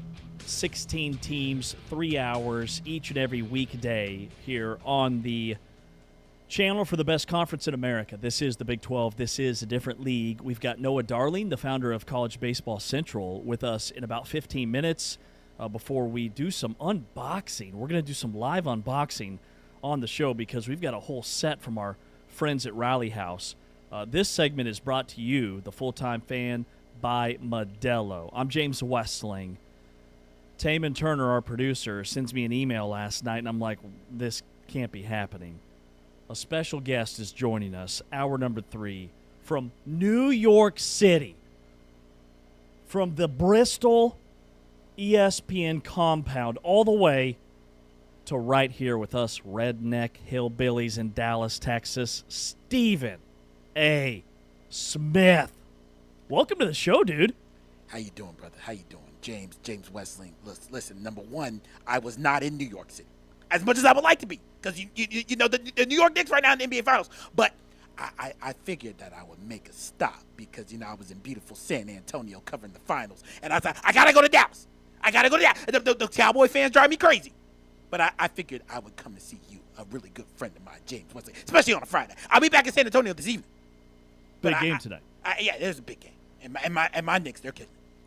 They're going to win the finals. I am floored. I am starstruck. This is a really special moment for me because I didn't know Stephen A. was a huge James Westling fan. Absolutely. I've known your family for years. I've been to Topeka. I've been there. Washburn Rural High School. Don't even get me started. I was there when they played Topeka High School and broke Texas Tech's 31-game win streak. Topeka High School's 31-game win streak. Nigel Kennedy. Now, she's a bad woman. Don't even get me started. Listen, I know they didn't win yesterday. I get it. I drove up to Oklahoma City. I had to see the game. But listen, she is a pioneer for women's softball. She's going to be great, not only for women's softball. She's great for the sport. Well, yeah, and like Nija and I, we have a lot in common in that we're both from Topeka. I told her that one time. She didn't think it was near as cool as I did, but she went to Topeka High. We hung out at Lake Shawnee one time with the Gage Park. Listen, I've known her family for years. We had a picnic there. We were watching the Knicks. Don't even get me started. I love those places. I love Gage Park. I had a good time there. So you went from New York to San Antonio to Dallas, but also like up to Oklahoma. You've been on the road a ton. Man, I'm everywhere, brother. There's not a place I don't stop at. Who needs sleep when you got to have fun? That's living life, my friend. Man, I'm jealous. As you should be. Look, I thought you were just posting up at the finals. Aren't you supposed to be at the finals? I'll be there. It's the Knicks. I'll be there. Don't even listen. The Michael Jackson movie's big right now. He sang a song called "I'll Be There." I will be there. You're gonna be there. I'm gonna be there. Okay, I won't be there, but I'm excited that you're. I'm gonna invite. I'm taking you with me. It's a weekend. I get to go? Yeah. I was listening to the show, and when I was on my way here, and then I heard you and that Taman guy talking about Ari being up in Lawrence. You got to go somewhere, too. You got to have fun. Man, I'm here for that. That sounds a lot better than a weekend on the couch. Now, did you hear it? We just talked to Oklahoma State's running back, Caleb Hawkins. That's a bad brother right there. That's a bad. Set the freshman touchdown record last year at North Texas. He only had 3 offers out of high school. Can you believe that? Yeah, the people who didn't offer him should be ashamed of themselves.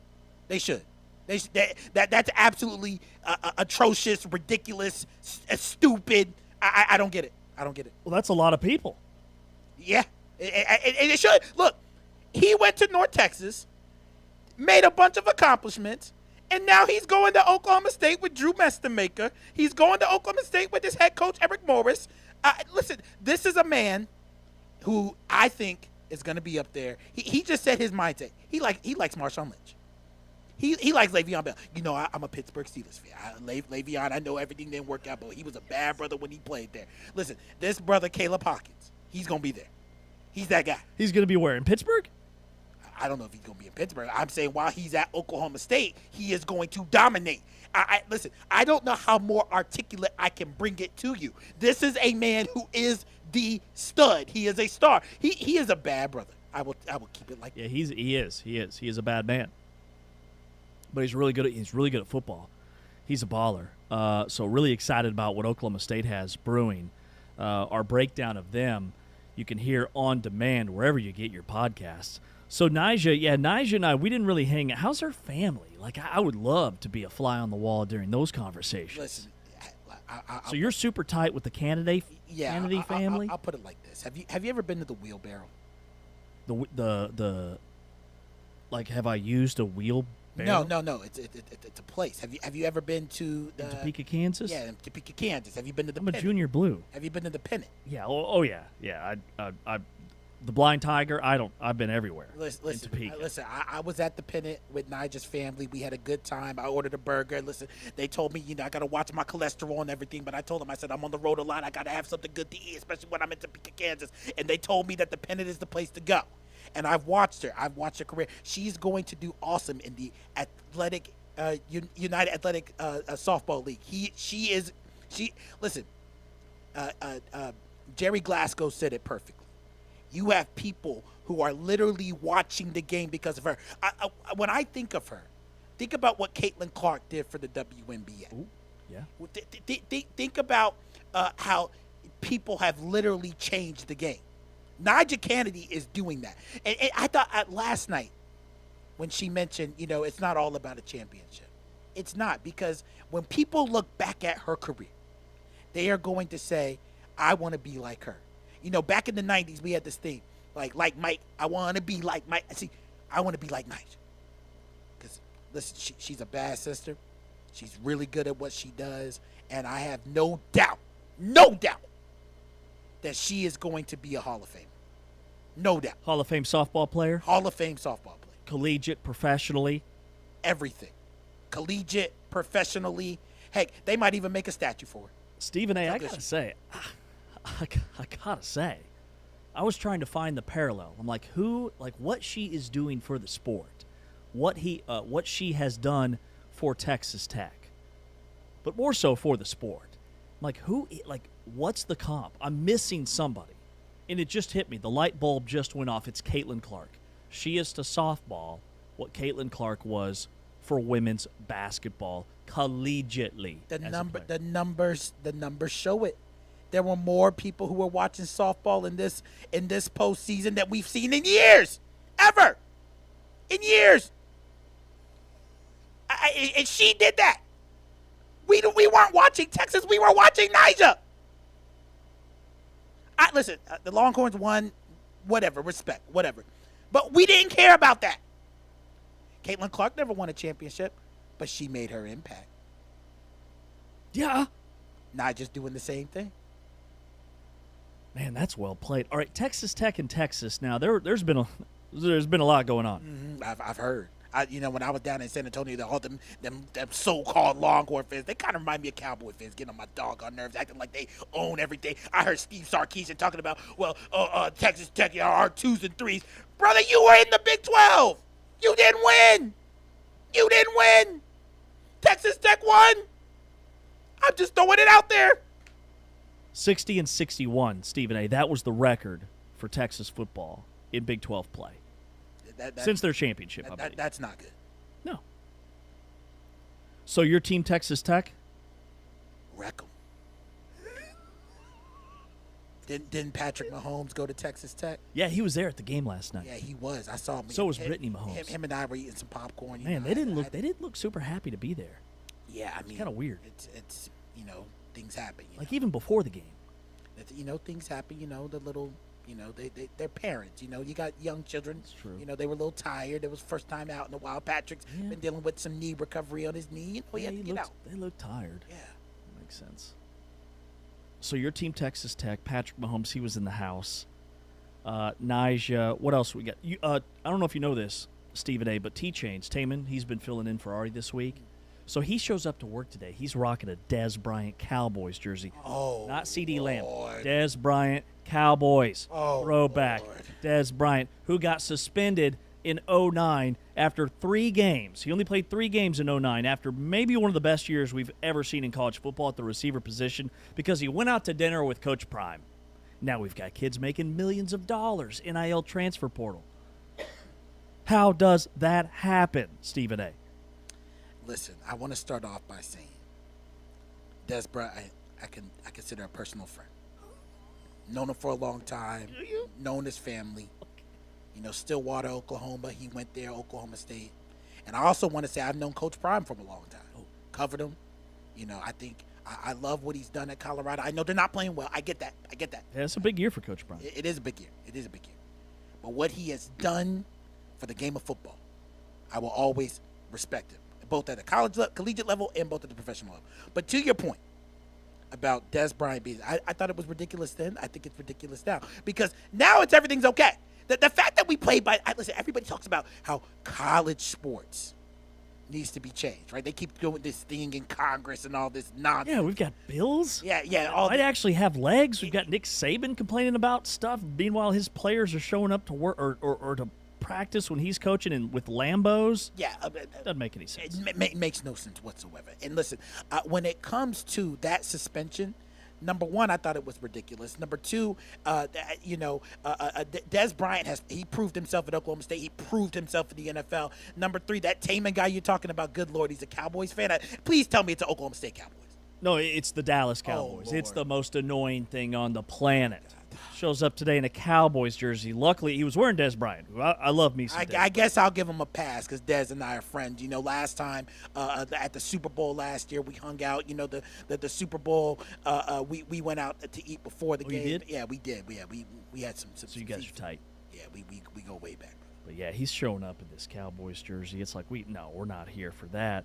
All right, Stephen A. Anything what do you love most about our show? Because you said you're a huge fan. You flew all the way from New York down to San Antonio for the finals. Couple-hour drive, although the weather's not been very friendly. Glad you made it in studio okay. But, Big 12 today, you said you're a huge – let's lean in more. I want to hear more about that. You said big James Westling, Ari Timken fan? Yes. Number one, let me start off with you. When I was in Topeka, Kansas, I met your father, Bill Westling. Great guy. Great guy. He's my number one fan. Listen, Bill, if you're watching, I got to invite you on first date. And if we need to debate your son James, we'll do that. But he's a good guy too. Just throwing that out there. Arby Timken, look, I know he's out there in Kansas. I heard. Or Maine, we don't know. He thinks he's not in Maine. It just doesn't exist. You mean to tell me that Kansas baseball makes the Super Regional and he ain't gonna show up? I was listening. You asked me what I love about the show. He's asking about, how much would you pay for a first-class ticket? That brother drove there. That brother flew there. I don't know how he got there, but he got there. All right? Listen, I remember back in the day when the Los Angeles Lakers traded for Pau Gasol. Right? Oh, that's a throwback. Yeah, they traded for Pau Gasol. And where I'm getting at is that Kobe Bryant was not going to complain because before that he was talking about, I might want to be traded and all this stuff, blah, blah, blah. I'm relating that experience to Arby Timken. Arby Timken is not going to miss a Kansas game whatsoever. They're playing to go to the College World Series in Lawrence. Yeah, they play this weekend. That brother's being there. I don't blame him. Listen, you think I'm going to miss a Knicks game at MSG? I'm going to be there just like Arby's there. That main story is a cover. Don't believe it. Okay. But what I love most about y'all I love a good conspiracy theory. What I love most about y'all's show is that you guys are on top of everything in the Big 12. You guys do your research. You guys present facts, and you guys are really the next. You guys are showing this generation and even the younger generations that if you work hard, if you do things the right way, that you guys are going to succeed not only in sports but at life. And I have nothing but the greatest, deepest honor and respect for that. Man, Stephen A. goes deep. Stephen A. Smith joining us in studio, came up from San Antonio. Stephen A., it has been an absolute pleasure. Honestly, I thank you, but I do have to do one last thing. Okay. I do have to do one last thing. Yeah, one last thing. What do you got? Since I'm repping the Big 12. Oh, yeah. There's that. Where'd that come from? Go Pokes. Go Pokes. Des Bryant, baby. Go Pokes. Go Pokes. Caleb Hawkins joined us in hour number 2 of the program as we kick off hour number 3. Coming up next, we've got Noah Darling, the founder of College Baseball Central, to go over all the things happening in the West Virginia Cal Poly series. We're like less than 2 hours away from first pitch for that one, and then KU in Oklahoma, the headliner as well in the Big 12. This is Big 12 Today on Big 12 Radio, powered by Modelo. Juju cash it in. Instead of tapping the loss as Jamori Robinson flashes. You see right there that burst from the former American Athletic Conference Defensive Player of the Year. The last break. Well done by you. It really is an alignment process, and it's not even a fake punt ball. Second down, here's Whitman on a play fake. And pressure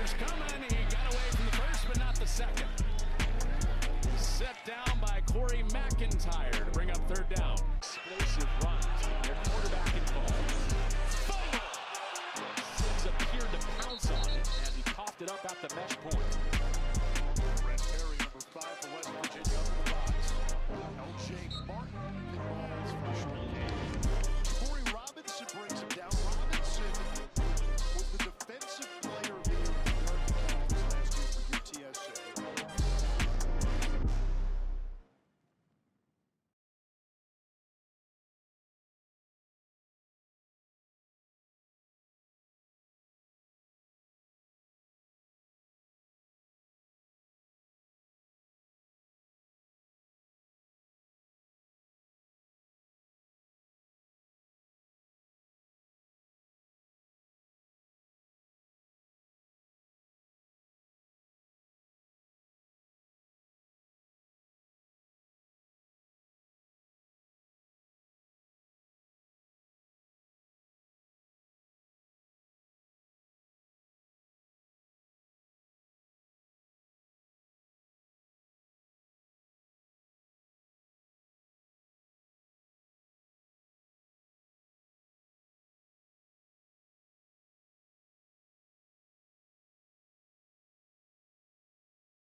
Back inside Big 12 today here on Big 12 Radio, heard exclusively on TuneIn. You're watching us on the Big 12 Fast Channel, Big 12 Studios.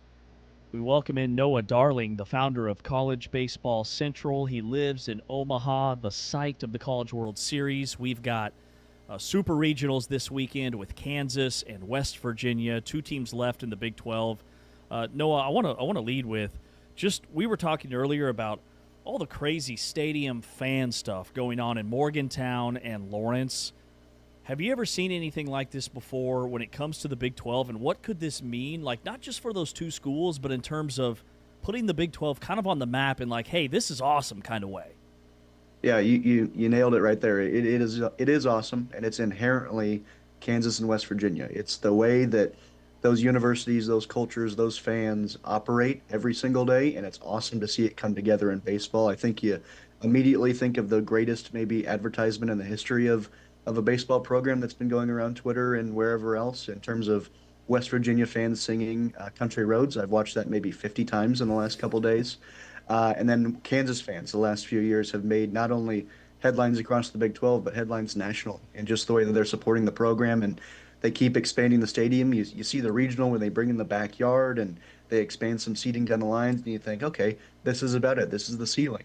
And then they get news that they're hosting a super regional, which is beyond awesome.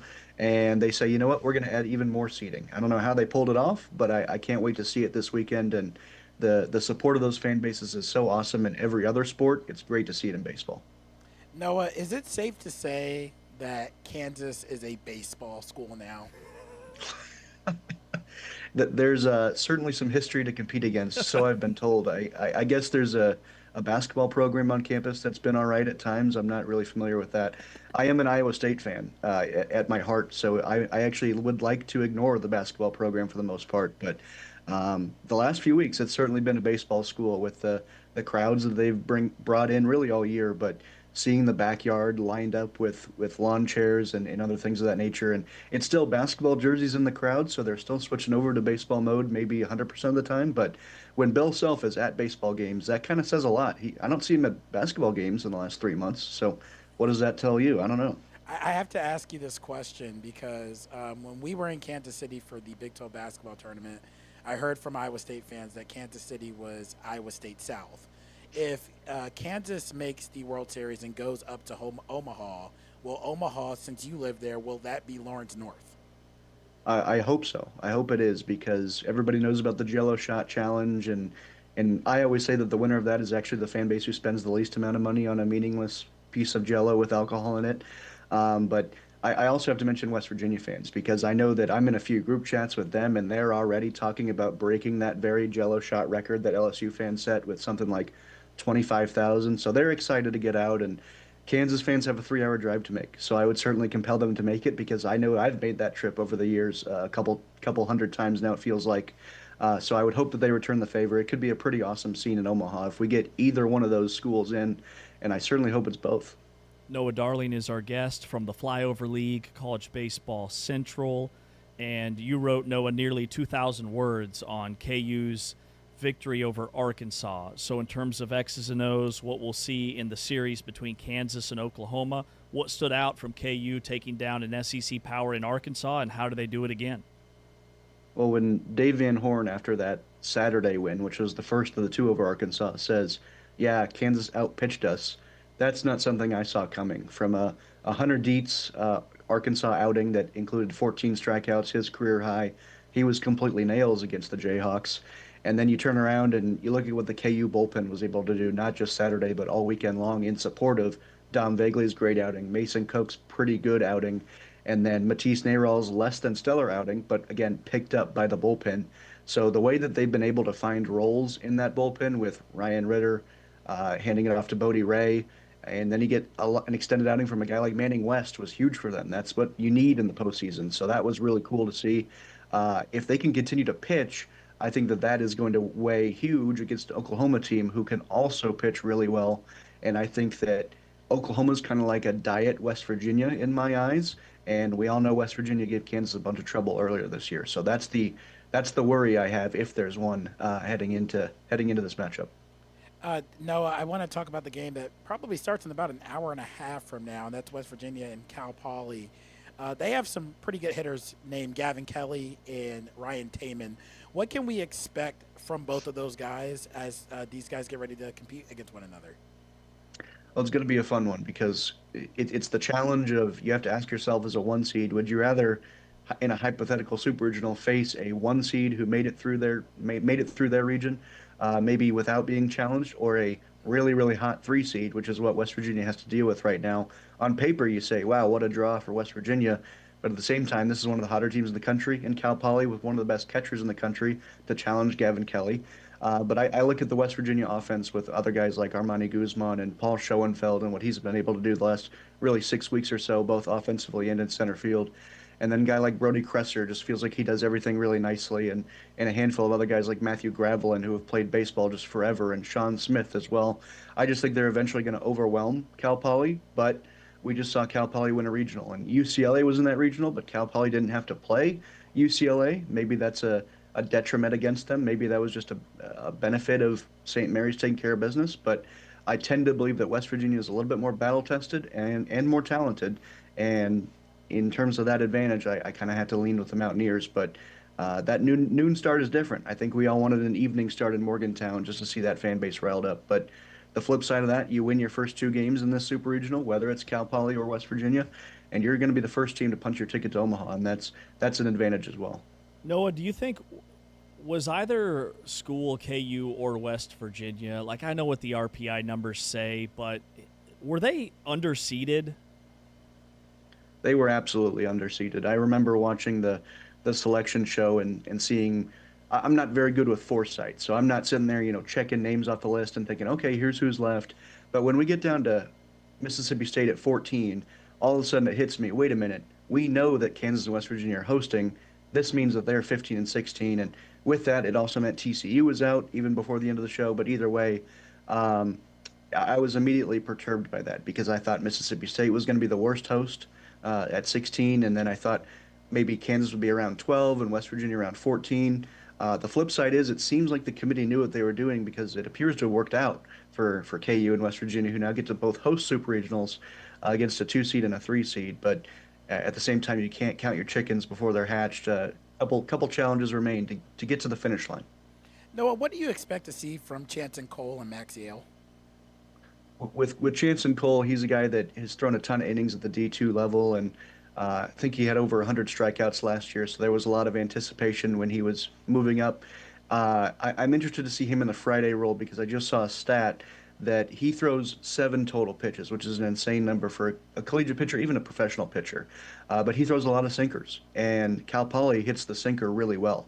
So I'm interested to see that one-pitch dynamic, how maybe he uses the sinker a little bit less than he normally does, which is one of his better pitches. But then I'm interested to see how long he goes into the game. You think about the way that West Virginia used their pitching to close out that series against, or their regional against Kentucky. They used all of their starters on Monday night. We saw Max Yell, who has been outstanding this season, handed off to Chanson Cole, who handed off to Dawson Montesa. That's an interesting way to win a game. It worked out for him.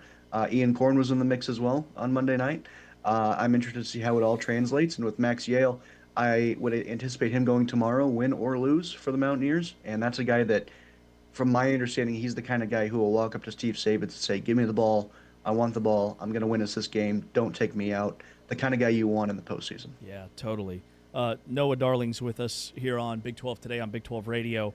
Who do you have in your Omaha 8, and is West Virginia and or Kansas part of that 8?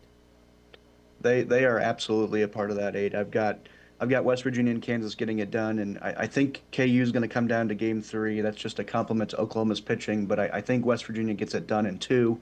And then joining them in Omaha in my ideal world, of which I'm almost 100% wrong when it comes to these things, Little Rock, Alabama, North Carolina, Texas, Auburn, and Georgia being the other 6 teams in there.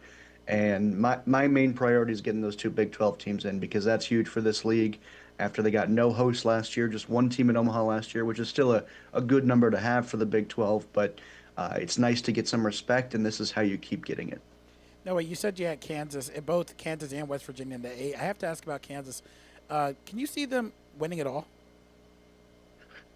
I don't know if I can see that. That's it. It comes down to pitching. You gotta when you look at how the bracket sets up on their side, you're going to have to beat at least two SEC teams, maybe even three, in your side. And we could talk about the strength of the SEC and the hyperbole that surrounds those clubs, but it's going to be a tough draw. Whereas I think West Virginia will actually have an easier draw to potentially win it all. But Kansas is going to have a very tough slate, and I don't know if they have the pitching depth to win it all. But at the same time, we've seen Coastal Carolina go on a run in Omaha in 2016 when nobody really saw that coming. We saw UCSB reach Omaha. We've seen plenty of other upsets in Omaha that make me say, wait a minute, this is still the people's sport of which anything can happen. Noah Darling is the founder of College Baseball Central, part of the Flyover League podcast, joins us here on Big 12 Today on Big 12 Radio, had almost 2,000 words on the KU Arkansas series finale. Noah, I'd love to hear more about your story, because you told us right before we came on live that you're a criminal justice major or have that degree from UNO. I'm reading an article from News Nebraska where they're celebrating that you had your 100th follower on @CollegeBaseCNT, which now has 40,000 people following that account. So how does a guy that's part of a criminal justice degree covering baseball at this level? Well, it started about 10 years ago when I kind of just made a Twitter account because I lived in Omaha my whole life. I've always liked college baseball, but there came a certain point when I'm watching the College World Series and I'm asking myself, how do these teams get here? How does this sport work? And that sounds kind of crazy to say now because just the way that I can talk to you about RPI is such a crazy, finish line from where that starting point was. But I thought, how does this work? And it was just kind of connecting myself to college baseball. I became kind of enthralled with Mississippi State at first and thought, man, these guys are a fun fan base. And that was kind of my gateway drug to get into the rest of it. And here I am not making a living doing it, which is fine. But with that, I'm a probation officer from 8 to 5. I'm sitting in my office right now. So that's a very interesting dynamic when I can sit and have a phone call with a coach and then I'm talking to somebody who's going through the court system kind of back to back there. But it's a lot of fun doing the dynamic, and I love taking a Friday off of work to go to a weekend somewhere, usually Lawrence, Kansas, the last few years. But we at College Baseball Central just love college baseball, and we do what we can without our journalism degrees. Maybe we don't have the the shiniest of grammar at all times, but we like what we do, and we like being able to do what we do on the side. I've got a journalism degree, and my grammar couldn't be worse. So, Noah, you are crushing it. Man, you guys do such an outstanding job with all of your baseball coverage. It has made me a fan. I think a lot of our Big 12 brothers feel the same way when it comes to this league. All right, what would it mean for the Big 12 if your prediction holds true and we've got KU in West Virginia and Omaha? Well, I appreciate the kind words, James, but overall it would be massive for this league. Just we've heard coaches talk about the difference in the way that the ACC is treated compared to the Big 12, despite the same relative success along the way. Narrowing that gap, which has already been narrowed because there are 2 Big 12 teams left in this thing and only 1 left from the ACC in North Carolina. It'd be awesome to have that discrepancy continue in Omaha. We have the advantage and then got a chance to win some games. I think West Virginia's brand of baseball speaks to the future of college baseball in the sense that they have several guys on that team that play multiple positions. You talk about Gavin Kelly, who's a catcher and a second baseman, Matthew Gravelin, who plays catcher and left field, Armani Guzman, who plays all over but first base and right field quite a bit. Guys like that are really how you have to build a roster in the future of college baseball. And then you look at what Dan Fitzgerald does at Kansas, going and kind of doing what Indiana did with Kurt Signetti and saying, let's go find the underrated talent at the lower level. You're playing your 5th or 6th year of college sports. Let's squeeze all the juice we can out of that orange. And together, we're going to out-experience every single person. We're going to out-culture everybody. And that doesn't always work, but it's working right now for Kansas, and you hope that continues. So with West Virginia, can you elaborate more on the future of college baseball with all these guys that can play multiple positions? Like I think of like positionless basketball, essentially. Yeah, that's kind of what it is. It's with roster limits set at 34. Moving forward, that's fewer than it once was. And now you have to ask yourself, okay, how many catchers do we have on our roster? How many relief pitchers do we have on our roster? What if somebody gets hurt? So all of a sudden you have to find a way to have not 34 guys and say, let's get 4 shortstops and 3 first basemen. Let's get 2 guys who can play both. And now we've got all kinds of diversity in our infield, and we can move everybody around, even inning to inning or game to game, whatever that looks like. And that's how West Virginia's built this program, it seems. Whether that was accidental or on purpose, I have a feeling it was on purpose, just the way that Steve Saban thinks ahead. And I've got a lot of respect for both of the Big 12 coaches that are remaining in this thing for the way that they're navigating a unique playing field in college sports right now. Man, that's a really unique angle. Yeah, ball players. That's what they've got in Morgantown. Noah, appreciate your time, man. Enjoy the rest of your day and the games this weekend. Thank you, guys. Thank you, Noah. Noah Darling does a phenomenal job with College Baseball Central. He is the founder. They have a huge following on social media, part of the Flyover League podcast with our guy Jamie Plunkett. They are killing it. All right, coming up next, we wrap up the week that has been. We'll either do this, could have been an email, or we've got some gifts in the house. I'll leave it up to T-Chains. He's Taman, I'm James. This is Big 12 Radio. Zeroes in, flicks the wrist, and Royer is wide open. Wrestled down inside the 20. Runner in the backfield on 3rd and long. Sorsby off the back. A great teammate, a great leader, doesn't talk a lot, but he's very trusted. Joe Royer on the inside. Sorsby into the end zone. Joe Royer, first touchdown of the day. In this building, including myself, thought that Corey Kiner was going to get some more. They make it to him. He got deep. The leg. Pass, touchdown to the tight end, Royer. There's a flag, though, in the end zone.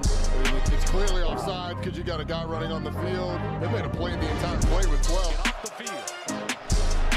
Sorsby hangs it and delivers. Joe Royer. Watch Joe Royer here working in the middle of 3.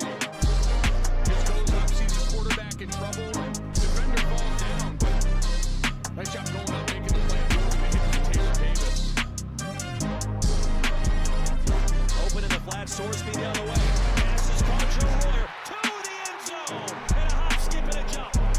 Joe Royer was on the opposite side of the line of scrimmage, and so he runs across the formation. The defense not only is it allowed, does it get him.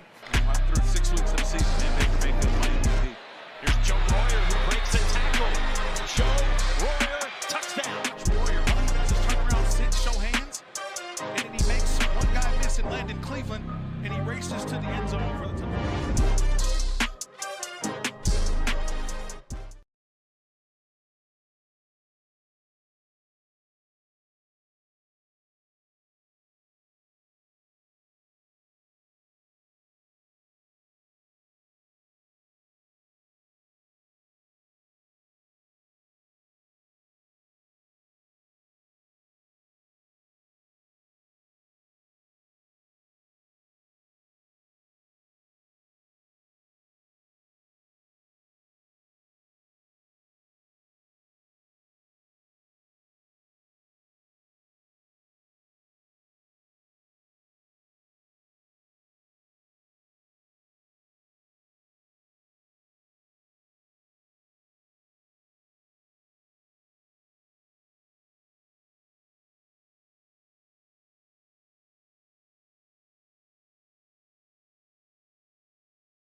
One final time here on Big 12 today, where the conversation is always the Big 12 Conference. This is the Big 12. This is a different league.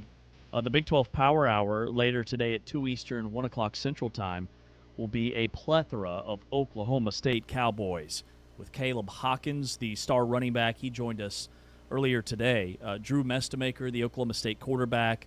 T-Chains and Ari caught up with him a couple of weeks ago. And then J.C. Hoyt, who is the women's basketball coach at Oklahoma State. And then part 2 of the Power Hour, or the Power Hours, is Graham Rossini, Molly Miller.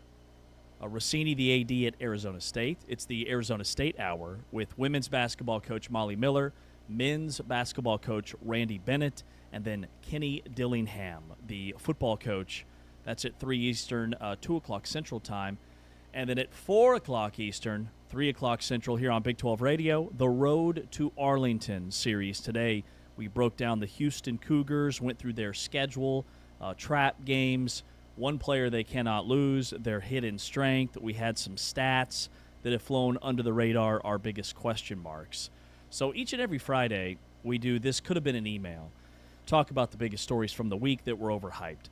For me, like, This Could Have Been an Email is probably all the Senate stuff with the College Sports Commission. I don't even know who's all involved. I see Nick Saban complaining.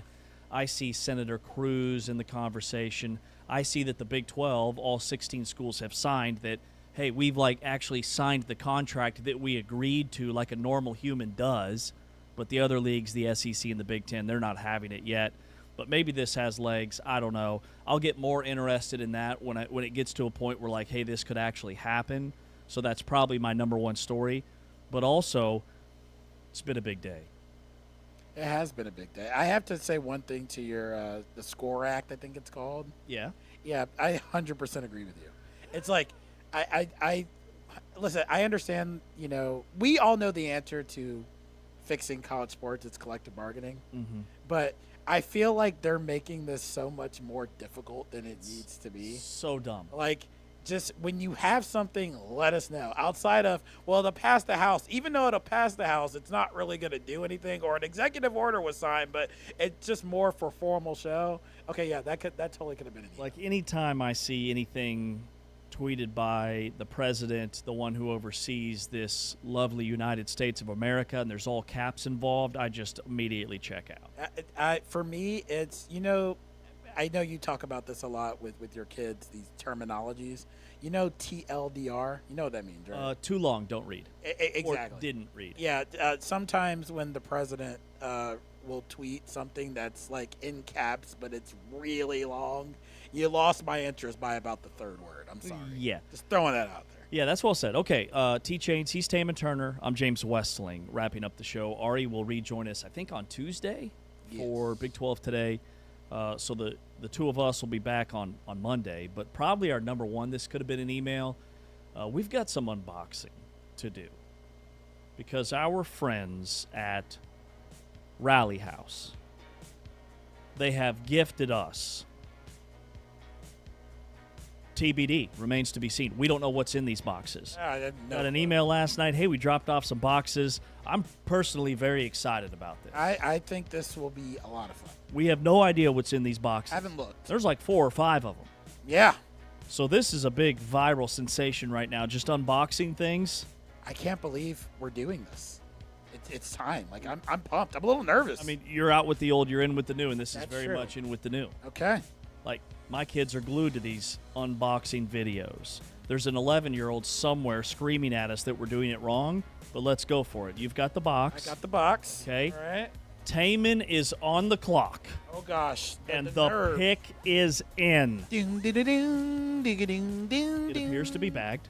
Okay. What do we have? All right. Box number 1. All right.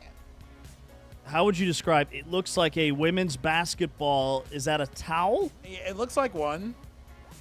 I think it's a women's basketball tournament towel. It has all 16 Big 12 logos on it. Outstanding fabric traits, by the way. Agreed. Looks really good. Big 12 logo. You probably drape that puppy right here. This is like taking a picture with the jersey on draft day. Oh, yeah. That's either. That's a franchise-altering piece of fabric right there.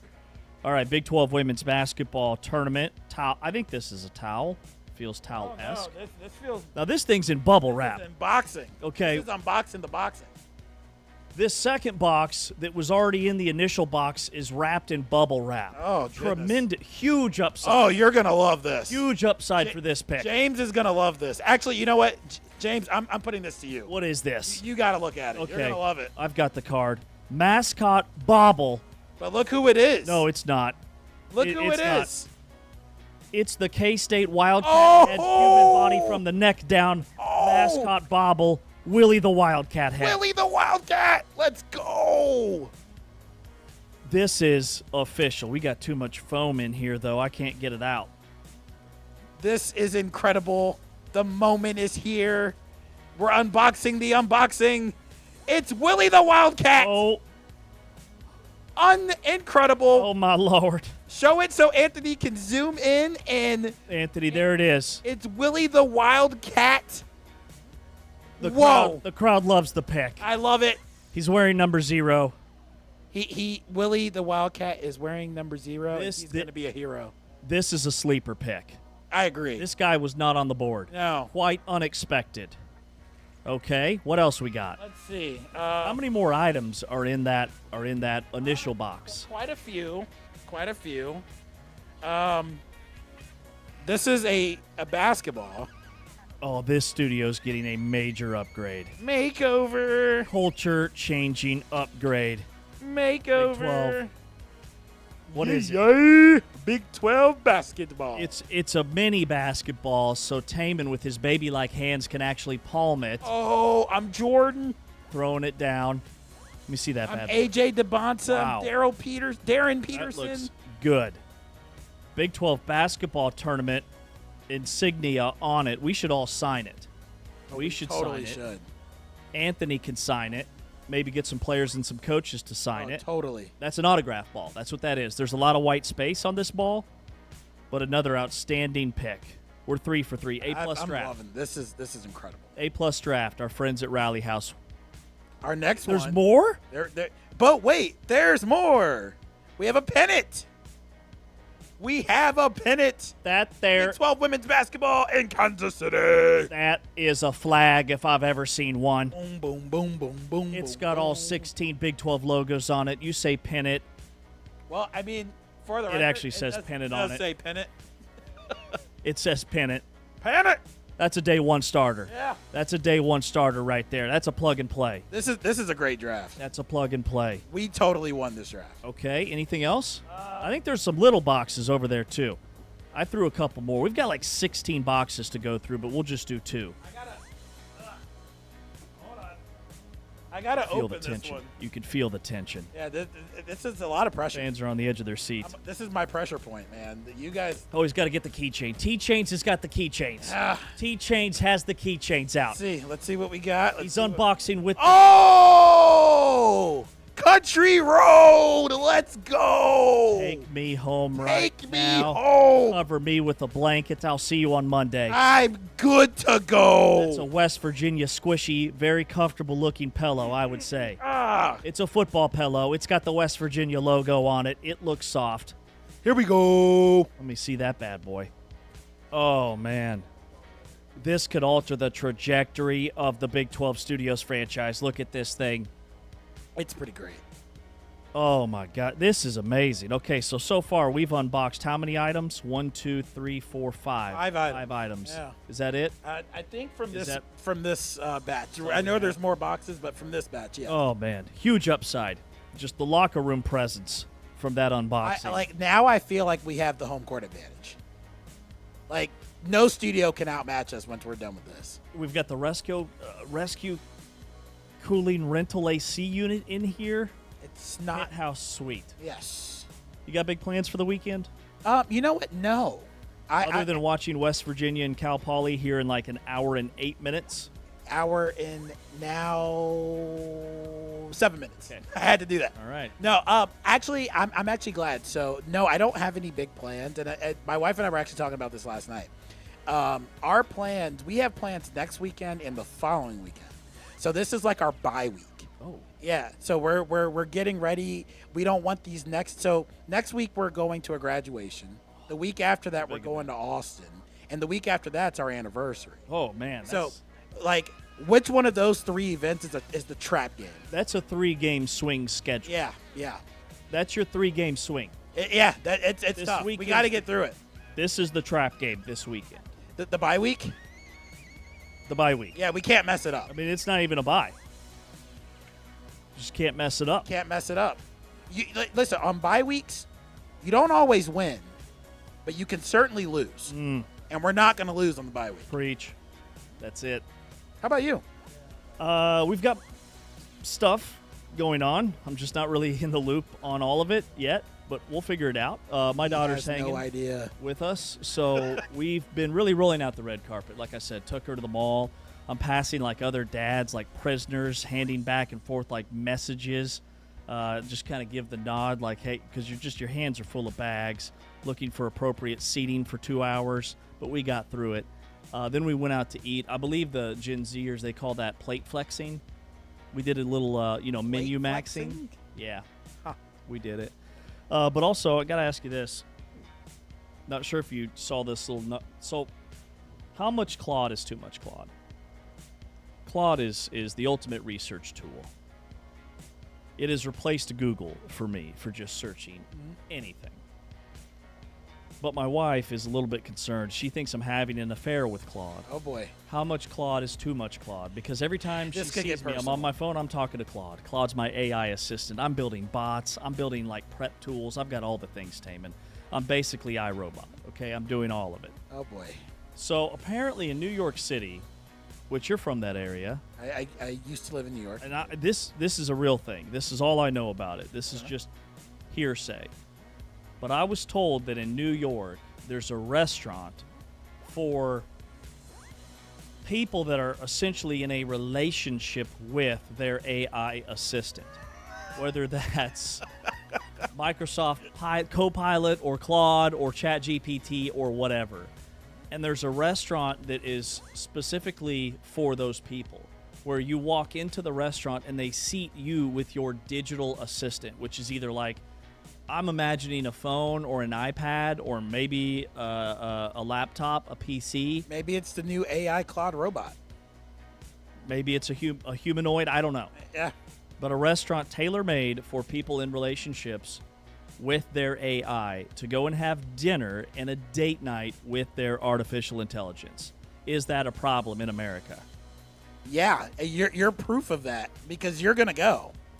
I guarantee you one day you and Lacey are going to go to New York and you're going to sneak away. Table for 3.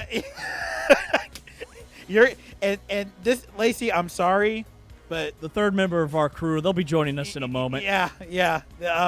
It's an iPad. He knows what he's doing.